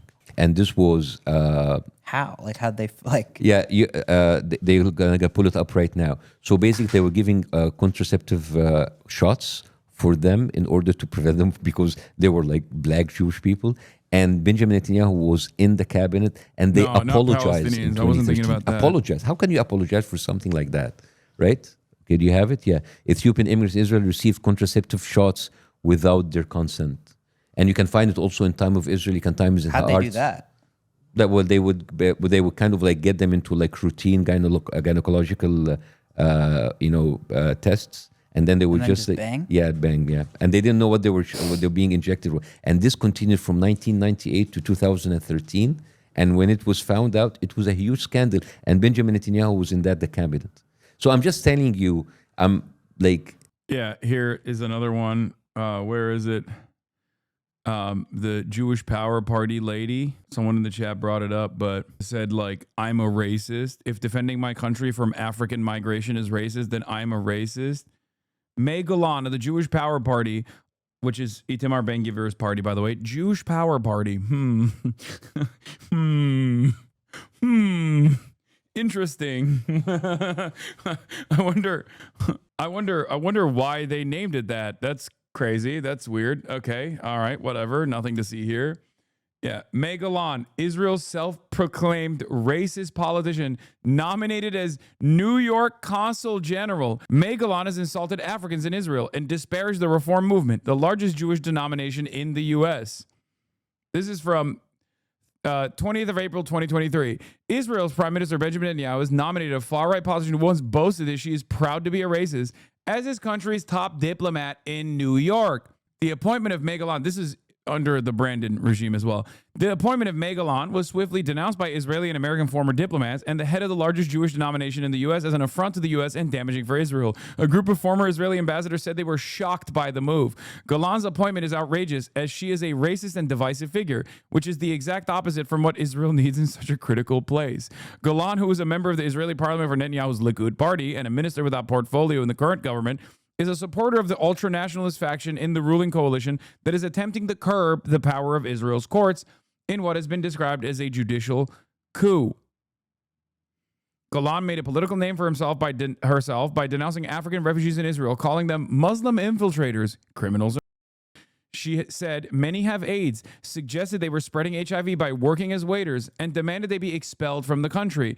If I am racist for wanting to defend my country and for wanting to protect my basic rights and security, then I am a proud racist, she said at a political rally in 2013 as a member of the far-right Jewish Power Party, a descendant of the Kach party that was outlawed under Israeli anti-terrorism laws. What would you say if I were to tell you that she is not even in the top 10 of most racist Israeli politicians currently active? What would you say if I were to tell you that she's not even in the top 100 of all Israeli politicians, both active and inactive? Would that shock you? Would that come as a surprise to you? If I start, You know what it is? I think some of the shit's so dark, yes, that you almost don't want to believe it. exactly. I think that's part of the problem. It's like that- when you say something like that, my initial reaction is like, This is a I conspiracy. don't want to believe it. Not a Yeah. conspiracy. I don't want to believe it because it's like, it's scary how fucked up that would be if it was true. You know what I'm saying? Yeah. And that's why I didn't want this interview to saying like, hey guys, you fucked up, you're terrible people. Likud minister fires aide who praised Hitler, wished death on judicial officials. Oh, Ben Gurion described them as primitive, the anti-Mizrahi racism in Israel. The founders of the state, Jews of Ashkenazi origin, raised on European ideas, viewed Oriental Jews as backwards and primitive from the moment they began arriving en masse on Israel's shores. There's also this guy, the former Israeli minister of the Knesset, quotes Hitler while discussing the Gaza war. As Hitler said, Moshe Feiglin said on Channel 12 News, I can't live if one Jew is left. We can't live here if one Islamo-Nazi remains in Gaza. Would it shock you if I were to tell you that this is not the first time that Moshe Feiglin has praised Adolf Hitler? Would it surprise you if I told you that he has a Wikipedia page and one of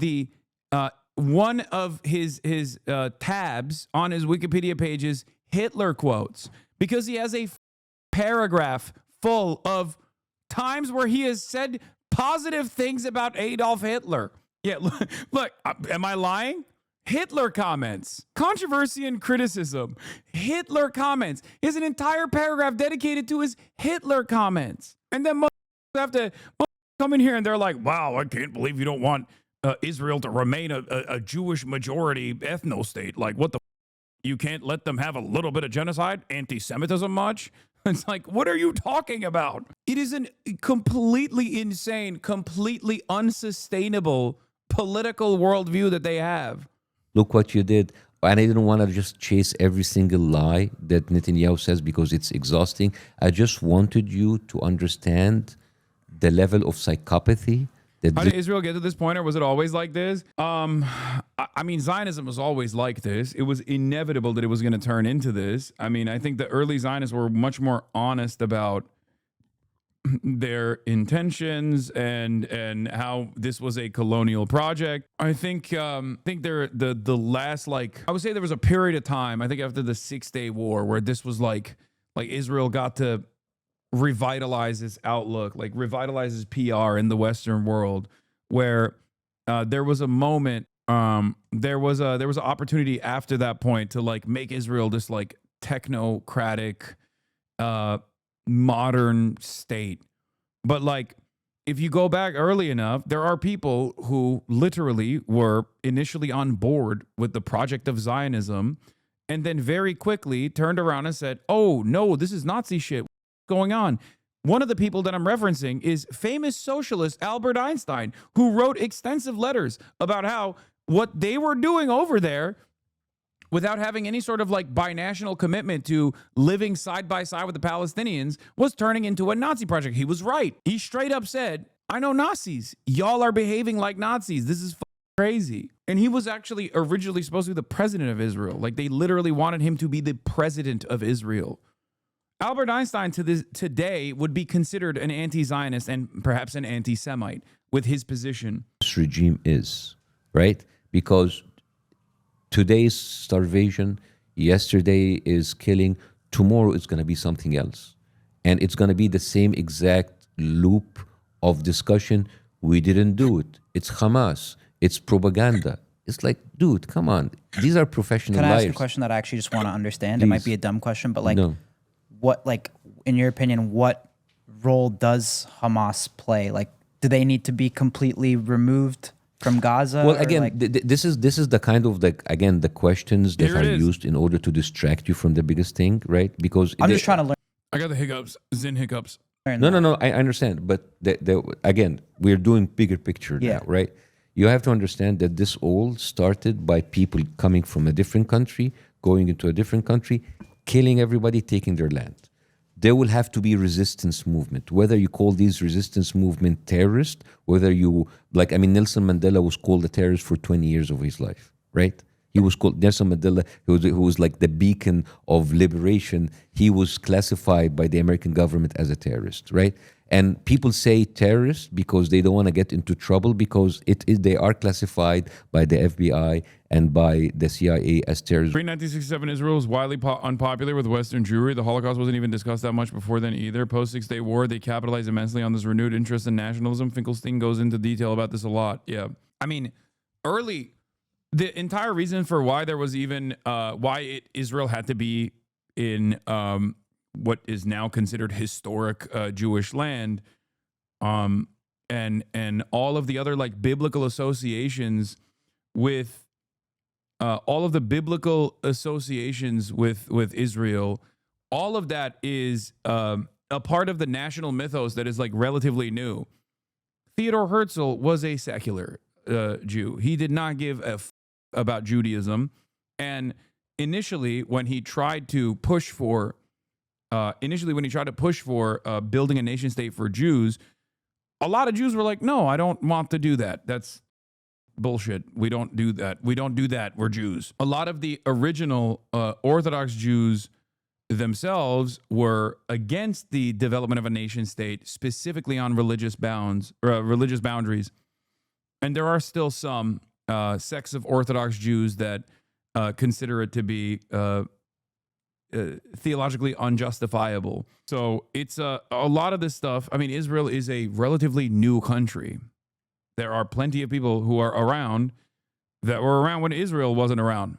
Noam Chomsky, for example. Joseph Robinette Brandon is another example. There are sects, Haver, thank you for the 20 gifted subs. There were a lot of there was a lot of resistance from Jews. The only person that was immediately against the Balfour Declaration was the only Jewish person in the parliament at the time in England. I forget his name now.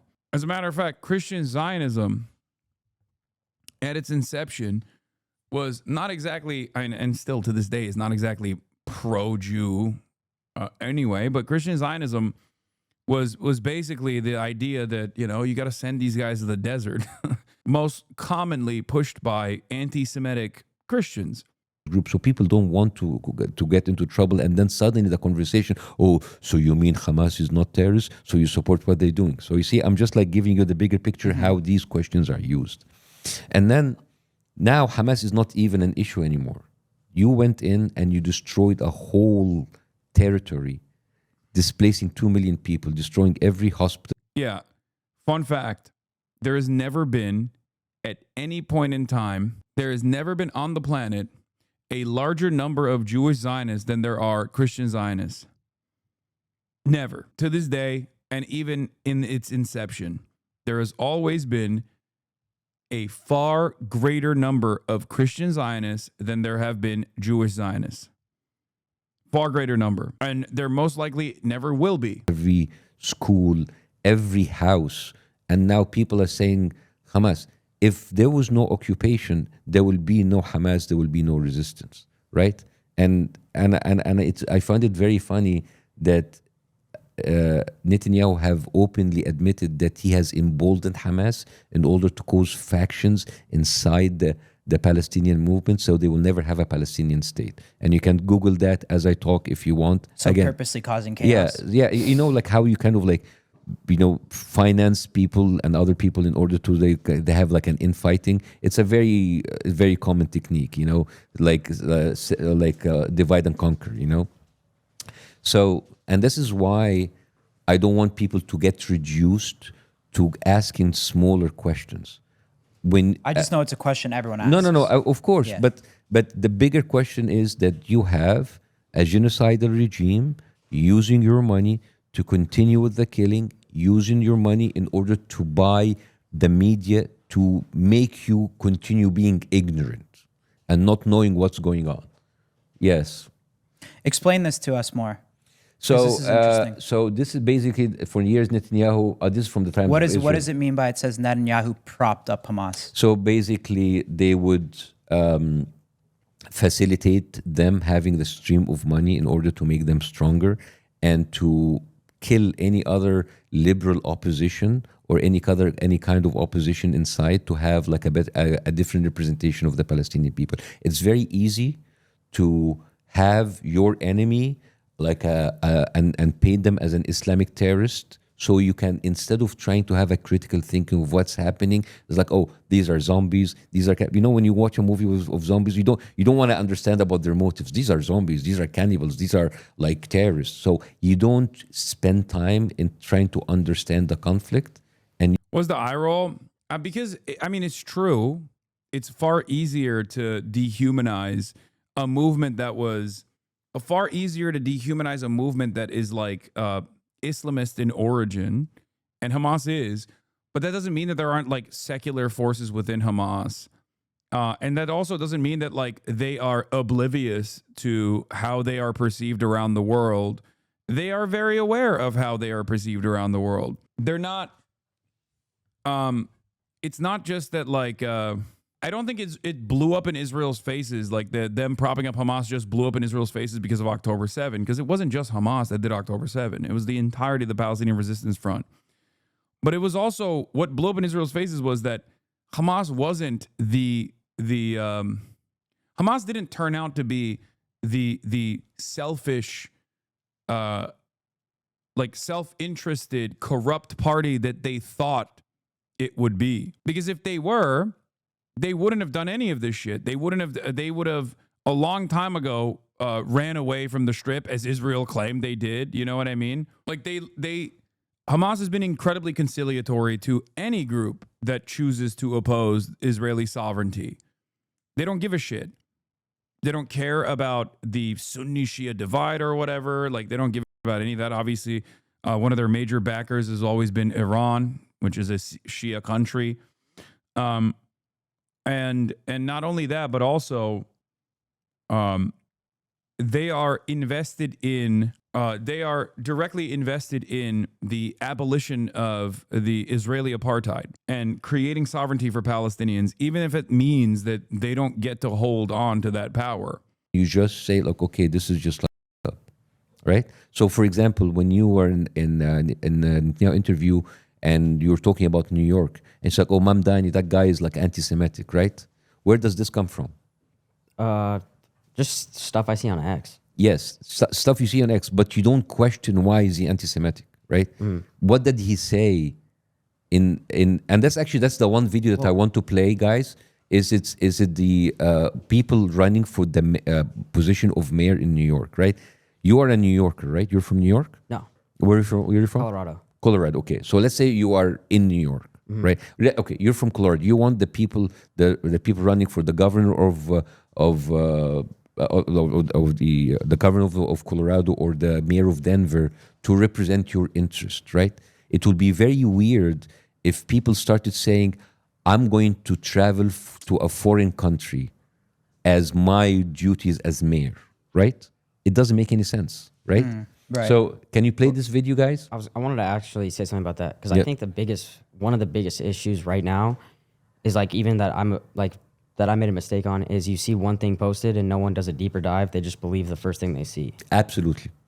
And it's flooding the internet. It is like when you say on X, your timeline is very, very, very curated because like basically if you buy enough, if you spend enough money, that's what I'm telling you about Hasbro, right?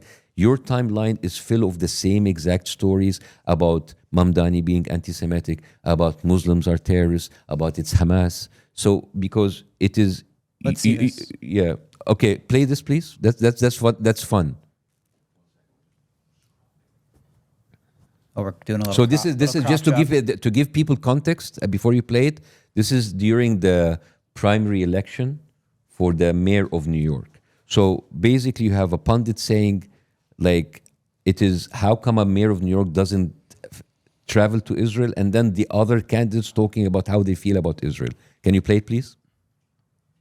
Who travels to Israel? These Eric are all the Adams? candidates of the mayor of New York. Candidates, yes.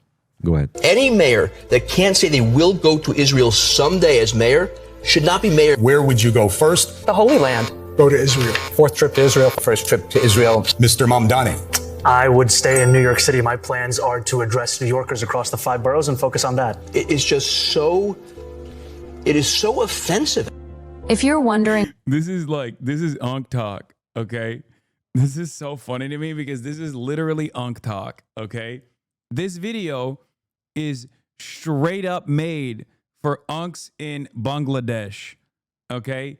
This is not supposed to be seen by white Americans. Don't look at this TikTok. It's not supposed to be it's not for your eyes, okay? This is for Unks in the global south. This is literally specifically crafted to be shared in WhatsApp groups, okay? This is a video that was designed to be shared in WhatsApp. No other format. It's for Global South unks to look at that and go, oh, the Zoran guy, he's a good guy.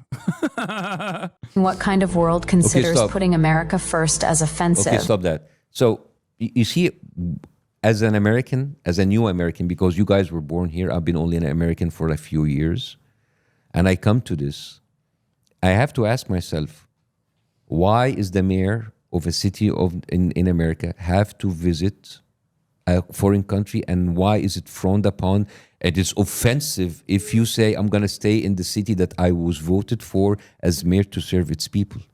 You understand the kind of like brainwashing I mean, that here? clip's crazy, yeah. Yeah, I mean, But I don't know what else he stands for. I heard he's like a socialist too. What? Okay, we can discuss about how is a socialist. That's a different discussion. Yeah.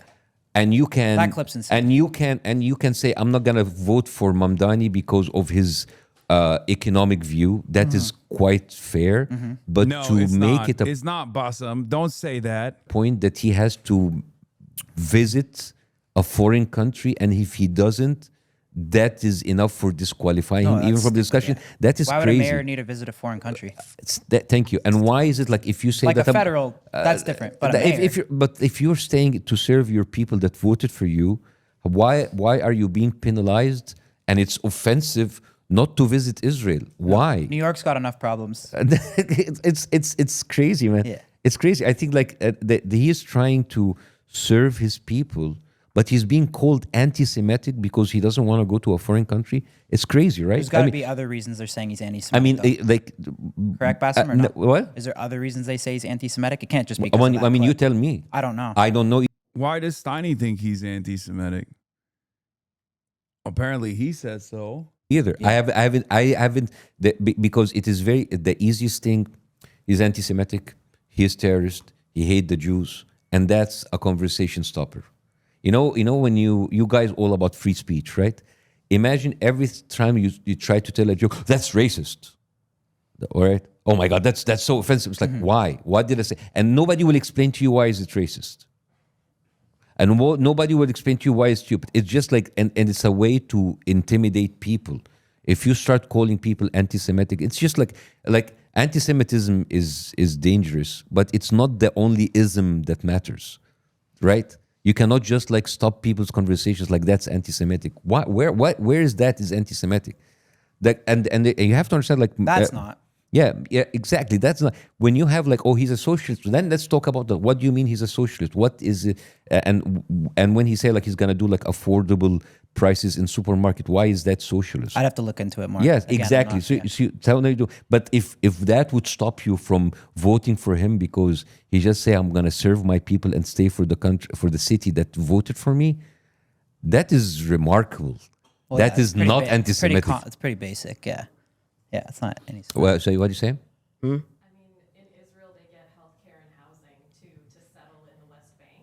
Yes. So if you're complaining about socialism, you have to address that as Yeah, so you understand, like, if you say, like, socialism is like, so people basic almost stuff almost for nothing, healthcare and housing and education in Israel, and it's doing that with our money.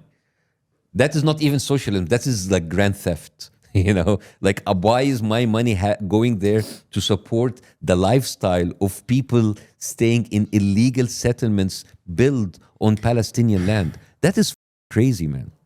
Right? Have you heard about something called Friends for the IDF? Friends? Friends of the IDF. No. So Friends of the IDF it's a very interesting piece of information. It is one of their biggest leaders is Haim Sabban, who is like a Jewish American who was in Egypt, by the way.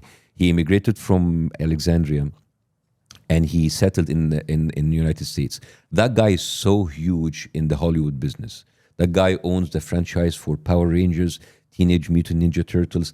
He produced so many movies for Arnold Schwarzenegger and Sylvester Stallone. That guy is big. You know that? Well, yeah. If you own Mutant Ninja Turtles and Power Rangers, No, he's huge, man. Do you know that the big museum for the Oscars in Fairfax? Like that's cool. He's talking about Haim Saban. Haim Saban is the Democrat Party's Sheldon Adelson, almost singularly focused on ensuring that as a major donor, Democrats stay consistent on Israel. Sheldon Adelson's role as a major donor to the Republicans was that, and also, their own personal financial interests as well. Called the Sabban building, right? That's how big this guy is. This guy is famously known for a very famous saying. He said, "I'm a one-issue guy, and my issue is Israel." Yeah, I was about to say, you can't even say that's anti-Semitic. He literally said it, okay? Like, this is like Jonathan Pollard being like, every Jew has dual loyalty. It's not true, but Jonathan Pollard did say that, okay? And it's like Haim Saban also literally said that. He's like, I'm a single-issue guy. I love Israel. I only care about Israel. Up. America, Israel, right? Now, every single year, he throws a gala dinner for something called Friends for the IDF. And like celebrities like Sylvester Stallone and Arnold Schwarzenegger and Gerard Butler come there, Ashton Kutcher, and they come there and they raise somewhere between $70 and $100 million per night, tax exempt. So this is money that should have gone to charity in the United States, but it goes to a quote unquote charity to help veterans of the IDF having like better healthcare, having better education, having like better retirement plan. I mean, what the I mean, like you are actually doing tax write-off for celebrities who lived and got their money inside America. Here's Nancy Pelosi besides Zionist billionaire Haim Saban declaring that if the Capitol crumbled to the ground, Congress would still fork weapons over to Israel. We don't need the FBI to tell us she's a vehicle for foreign malign influence. I have said to people when they ask me, if this Capitol crumbled to the ground, the one thing that would remain is our commitment to our aid. I don't even call it aid, our cooperation with Israel. That's fundamental. I mean, come on, dude. I think one of the craziest things that's taken place in this past year has been like a lot of things that I knew about that I couldn't just like point to because I knew that it was only Nazis that would bring it up, like USS Liberty. 5 years ago, if someone was like, do you know about the USS Liberty? That would imply that that person you're talking to is probably a Nazi. It doesn't matter that Israel did do that, okay? But like it's one of those things where there is like a permission structure that has opened up where you could just like be honest about how ridiculous this shit is. That's flawed logic. It doesn't matter. Human beings are not logical, okay? They respond to stimuli. Some things you can say, some things you can't, even if it's truthful. This is one of those things that you see in like, this is the type of shit that anti-Semites use in their anti-Semitism compilations, okay?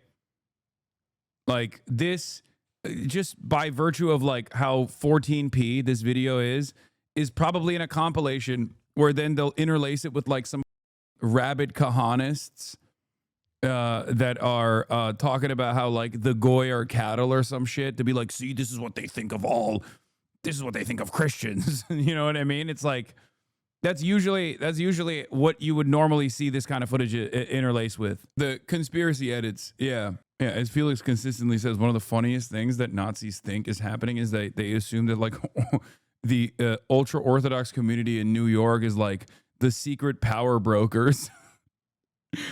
They're not, okay? They don't even go to school, dog. They're not the secret power brokers, okay? That's not.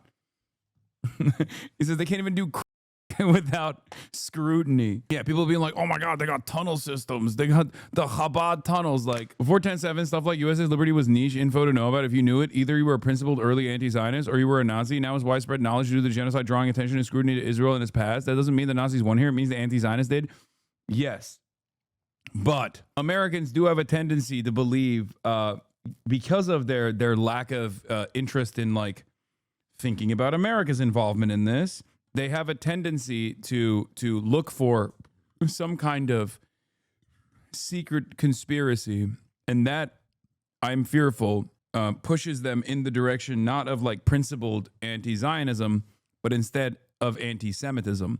This is why I do what I do so consistently, regardless of how many of these supposedly Jewish advocacy groups consistently attack me and say I'm the arch nemesis of Jews in America.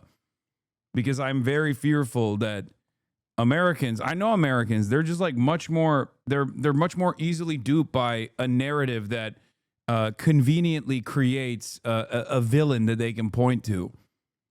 And it's much easier for them to think about it as like, American politicians being blackmailed into this position instead of just being totally on board with this position because America loves what Israel is doing. To be And they don't care about you. They don't give a shit about spending this money on you and your streets and your schools, and instead would be perfectly happy giving it to the military-industrial complex and laundering it through the military-industrial complex to Israel. And to support the IDF and to support illegal settlements, it is crazy, man. Right? And you know what's so crazy? Like, you have people like Sylvester Stallone and Arnold Schwarzenegger who made their whole fame be doing movies, being like saving America, supporting American soldiers, and yet they don't spend a penny on American soldiers, but they send it to a soldiers of a foreign country, an army that is now known to kill people on camera. It's crazy, man. It's like you feel duped. You feel that like, where's my money is going, right?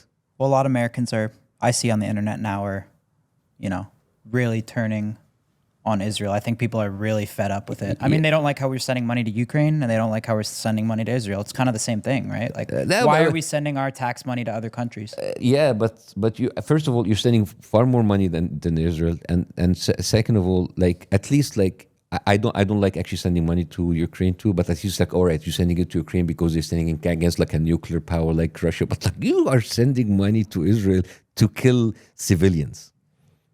There's the equivalent of 6 Hiroshima bombs that were actually dropped in Gaza since the beginning of war.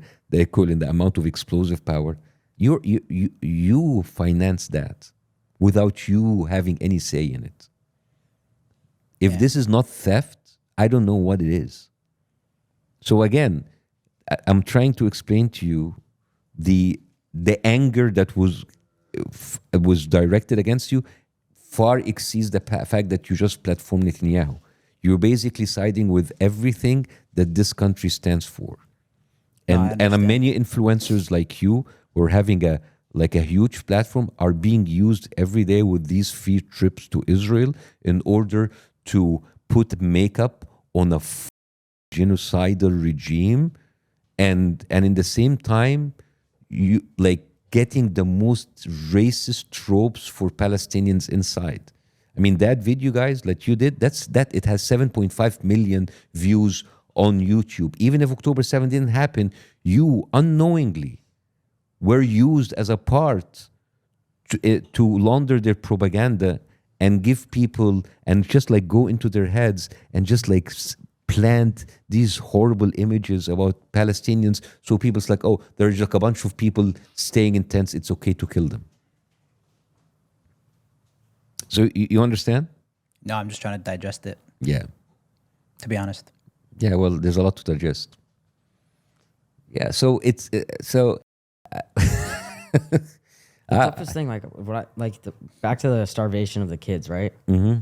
Why aren't more other countries getting involved and trying to do airdrops? Well, let's talk about no. First of all, you shouldn't be airdropping. You're right, but I'm saying like yeah. But like okay, let's talk about other solutions. countries who try to involve. Okay, any country like who would try to do it, it's very easy to Israel. Like, they're terrorists, they're supporting Hamas, and they bomb the shit out of us. Just Egypt tried to force in. It's not to try to force, because nothing goes in without Israel approval.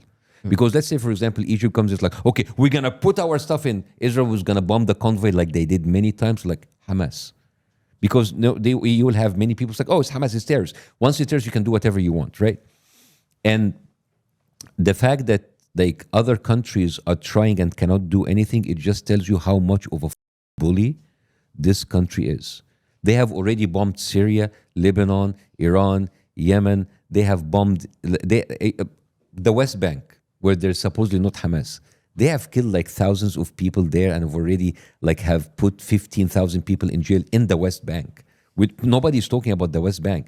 Just 2 days ago, a settler went in and killed a guy who was featured in an Oscar-winning documentary, and then the IDF came and they intimidated the rest of that guy family. You understand? This is happening on a daily basis. Imagine being a Palestinian, waking up, having like a settler who came from New York and just taking your house, kicking your people out, and if you stand against them, you kill them. You want like other countries to get involved. Who other countries to get involved? America, the strongest country in the world, is being cocked. But they're being dragged by the balls. They can't do anything because their politicians are being openly bribed by that regime, right? This is the strongest country in the world, and they cannot do anything. And every time and then you have a slap on the, oh, Trump, look, Israel shouldn't do this. And they do it every, you know how many times Biden, quote unquote, like stopped the arms like shipment and then they continued? This is all performative, man. This is all performative. All of these like bullshit statements from politicians that doesn't do anything while the killing is happening. You understand? So this is where you're actually like, why is like other countries are not involved? They tried to get involved, and guess what? To be fair, it's not easy to come to terms with the fact that we are the bad guys in all this. It changed my whole world. I know. That's like the last hang up. There's two hang ups in this conversation that Americans cannot contend with. Number one, the scary Muslim barbaric hordes are actually just simply operating on a totally understandable human desire of emancipation. And they're not just like reacting violently because they have like unlimited Jew hatred. Okay. That's number one. Most Americans simply cannot go above that point. They'll say what Israel's doing is horrible, it's violent, it's monstrous, but then also they'll always turn around and go, but Hamas, but Hamas, but Hamas, but Hamas. Okay, which is always like giving Israel permission to behave in the ways that it does. Maybe if it just like scales back the atrocity, you can just kind of look the other way and it's fine, right? It's not fine. The conditions that set up October 7 is not fine, okay? That's number one.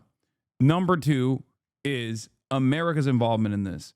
America's involvement in this is so significant that we are the bad guys in this. Like, we just are. If you consider what Israel is doing to be a genocide and you think it's bad, then you either think American politicians are being bullied into submission and refusing to respond to their own populations, own voters, or you recognize that American politicians actually like what's going on and don't care about the atrocities. I'm a believer in the second thing, not the first. I don't think it's a secret Jewish mind control or Jewish blackmail or anything like that.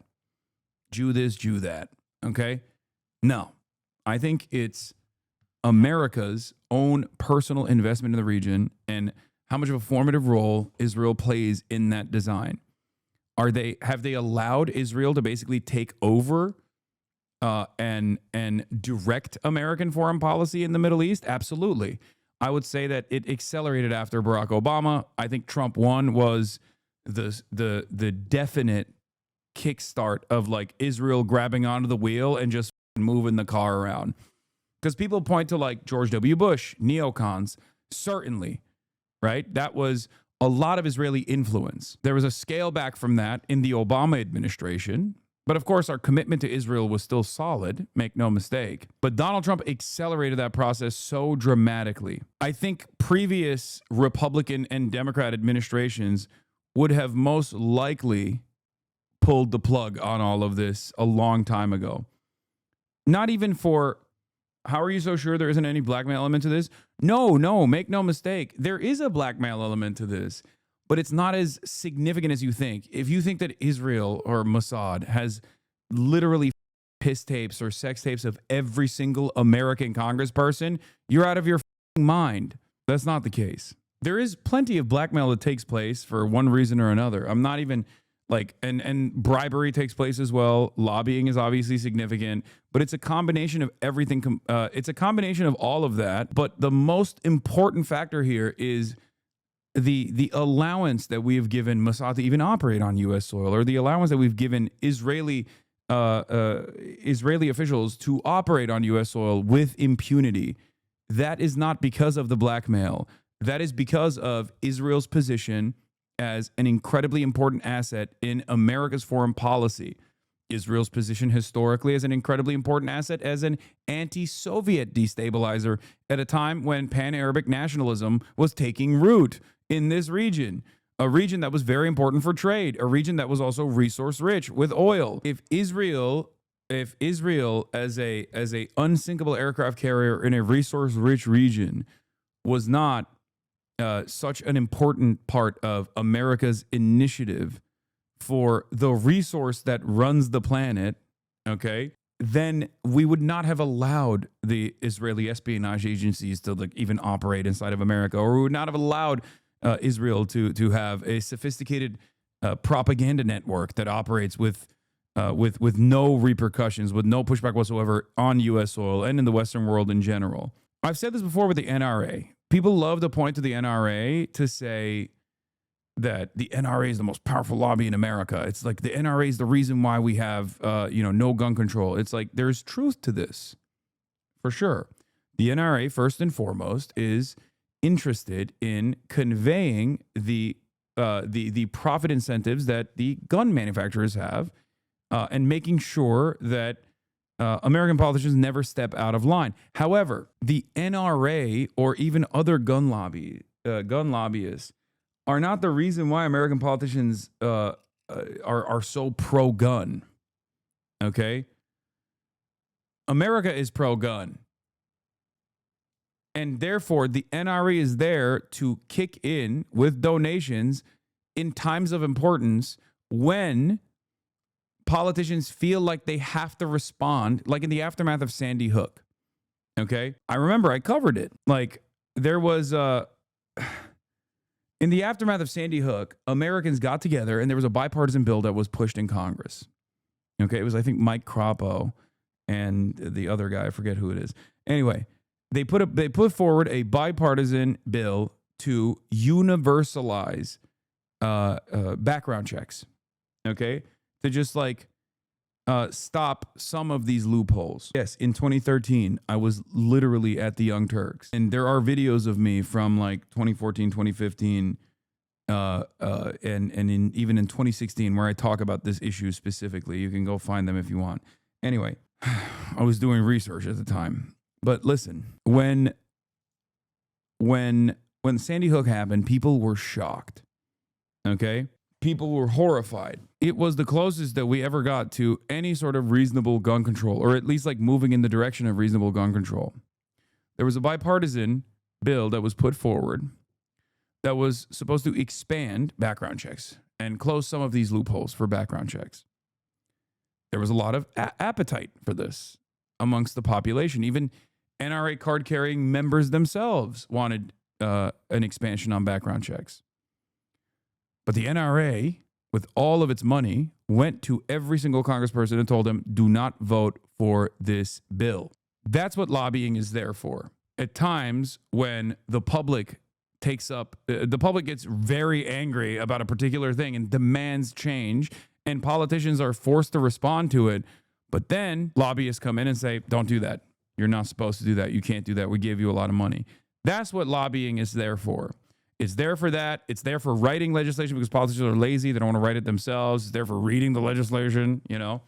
It's there to add additional provisions to legislation, like sneak it in. It's not universally there to like hypnotize politicians. And AIPAC works in a similar way. That's why you see sometimes congresspersons that don't get that much money from AIPAC that are still firmly committed to Israel. Why is that the case? You know? They were called anti-Semitic. They were called Hamas. They had like UN workers being killed because they will tell you it's UNRWA, it is Hamas.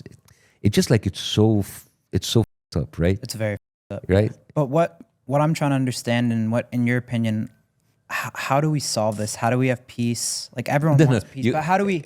How do you get peace? Yeah. You need to get back to the root of the problem. This is a genocidal country who's like who's holding your politicians who have the power with the balls. So what needs to be done? Well, you need to vote those people out. Right? That's the I know it's not, you don't have an immediate thing, but you have like a. You're saying American politicians out? Yeah. Do you need to vote them out? Because these, why would you vote? Every American politician's been loyal to Israel, though, right? 80% of to the Israeli government. What? Not Zoran. Zoran. Yeah, Zoran is not. He's one of the few. Imam Dani. Yeah, like he's the few. Yeah, I mean, this is the problem. If you actually stand against the tide and you say like, I'm not going to be loyal to a foreign country, being called anti-Semitic, it's crazy, right? It's like, how do you feel as an American when 80% of your representatives, all of your mayors, most of your governors are loyal to a foreign country? In any other scenario, you will call that fucking treason. Right? you see, and I'm sorry that I don't have an immediate like answer for how to fix this, because this is happening because other things has been happening for years. If you have the strongest presidents in the world being blackmailed by file, this is crazy, man. This is crazy, right? Yeah. So I understand like the heat that you got as kids. I'm sorry, you're not kids. As young men, Yeah. Like at least you are like, but you are not an American politician who have been paid to be a traitor. Your biggest mistake that you were not prepared, that you were not informed, and you didn't do enough effort in order to inform yourself. That's a big mistake. But I honestly, this dwarfs next to the daily treason that we see with American politicians that allows this to happen, that goes into the media and launder Israeli crimes. This dwarfs next to those media people who are just mouthpieces of propaganda like Ben Shapiro, Charlie Kirk, Megyn Kelly, all of those, right? These are like 100% propaganda pieces for a foreign country. You have been betrayed by your politicians, by your media, by many of your influencers, because they are being paid, right? So as much of a stupid stuff that you have done, for me, in my book, you guys, like, at least you are now seeing what you're happening and you're trying to make sense out of it and you're trying to educate yourself. And I hope that after this, that you would go on. I don't want you to say like, oh, we got to go back and doing stupid shit. Guys, you need to be more involved, at least educated, right? Yeah. Right? And I think maybe other influencers will see this as like, okay, the next time I get this fucking invitation from Israel, no, I know what I'm stepping into. Because it's not just like an innocent trip. It is not just innocent propaganda. Nothing's free, right? What? Nothing is free, ya habibi. Nothing is free, right? So it is. So and again, I'm not coming here. I'm not. I told you before, guys, and I know. I just like be straight. Like those guys were scared shitless when I told them I would do it live. I gain nothing from destroying you. I gain nothing from dunking on you, right? I would actually rather deal with you as my younger brothers to understand what has been happening in front of your eyes all of that time, and maybe in the future you will make something out of it. I'm glad it wasn't me that did this and it was Bassem Youssef that did this, because if I was this nice, my audience would be stabbing me, and every other charlatan would be online being like, Hasan was so nice because he loves Steiny. He actually probably secretly got paid by Israel. Although I learned everything I did about this conflict from Hasan, I am far more radical than he is now. Whether you learn or not is going to be up to you from now on. Shit's dark. That's just dark, man. Do you ever get scared talking about this stuff? Yeah. Well, I've got canceled. I have many of my shows being canceled. We need 24-hour security after this one. No. Good. It's just know what is crazy. Also, you are American. You're Canadian, and you're living in the West with the free world, the freest country in the world, and you have to worry about speaking about a foreign country. It's crazy, man. It's dark. And listen, I need to address this because, like, I was already harder than Bassem was to them, and people were still like, "You're not being mean enough." Right.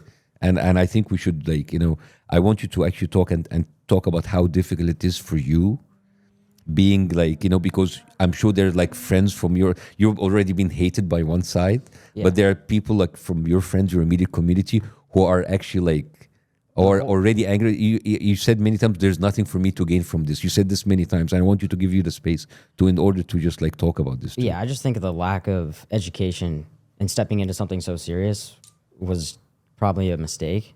Yeah, it was. I mean, even since the Netanyahu interview, like just the amount of stuff I've tried to consume, like it really drains. It's really draining. And the issue that I'm having too is like when you do your research, everything, it's just like so opposite. So you're consuming from both sides, and it's just like, which one do I believe? Exactly. And So I think that's a I problem. don't think there's. I don't think there's. I mean, to step in there with Netanyahu, it wouldn't have been even something that we could have prepared for in a week. I think in our position, like that's you got to be super qualified to do that, and I understand that. But also, you see, what you have said is very important. That the amount of information, that the conflicting information. So instead of going, that's why I chose this. I instead of telling you this is wrong because, and this is wrong because there's evidence, instead of providing evidences, how do you deal with narcissistic psychopathic behavior?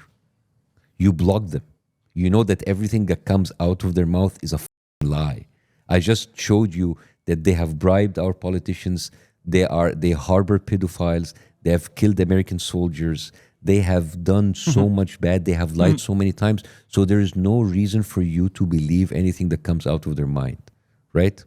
Also, we're going to be providing a list of people that are legitimate reporters that you can follow after the live is over. Okay, let me say this in the mic. So in order to provide this, and I think this is something that you can actually help in, there's going to be a button, a click for people having sources. Are we gonna have it in the description? Yeah, Right, including Jewish historians, Israeli historians, so people don't say they're biased. We'll talk actually about the conflict and what Israel have done to those people from a Jewish point of view who were fair, right? So you wouldn't say like, oh, just like the Arabs like doing, it's not Hamas propaganda, right? Attorney General Pam Bondi, thank you, President McCullough, for your leadership and prompt action. Anti-Semitism will not be tolerated in Florida or anywhere else. Oh my God. They got the Attorney General on this? Bro, I'm sorry. This is insane. Oh my God, this country sucks so much dick. Oh my God, this is the stupidest country on the planet. It's getting to a point where if literally someone screams in your face that they love the genocide that's taking place, and you turn around and you say, maybe that's up, you go to jail. Okay? Jail for you. You don't like Israel's genocide? What are you, anti-Semitic? You're going to prison. Hope you like prison. This is ridiculous, dude. Oh God, this country sucks so much ass. It's getting worse every day, bro.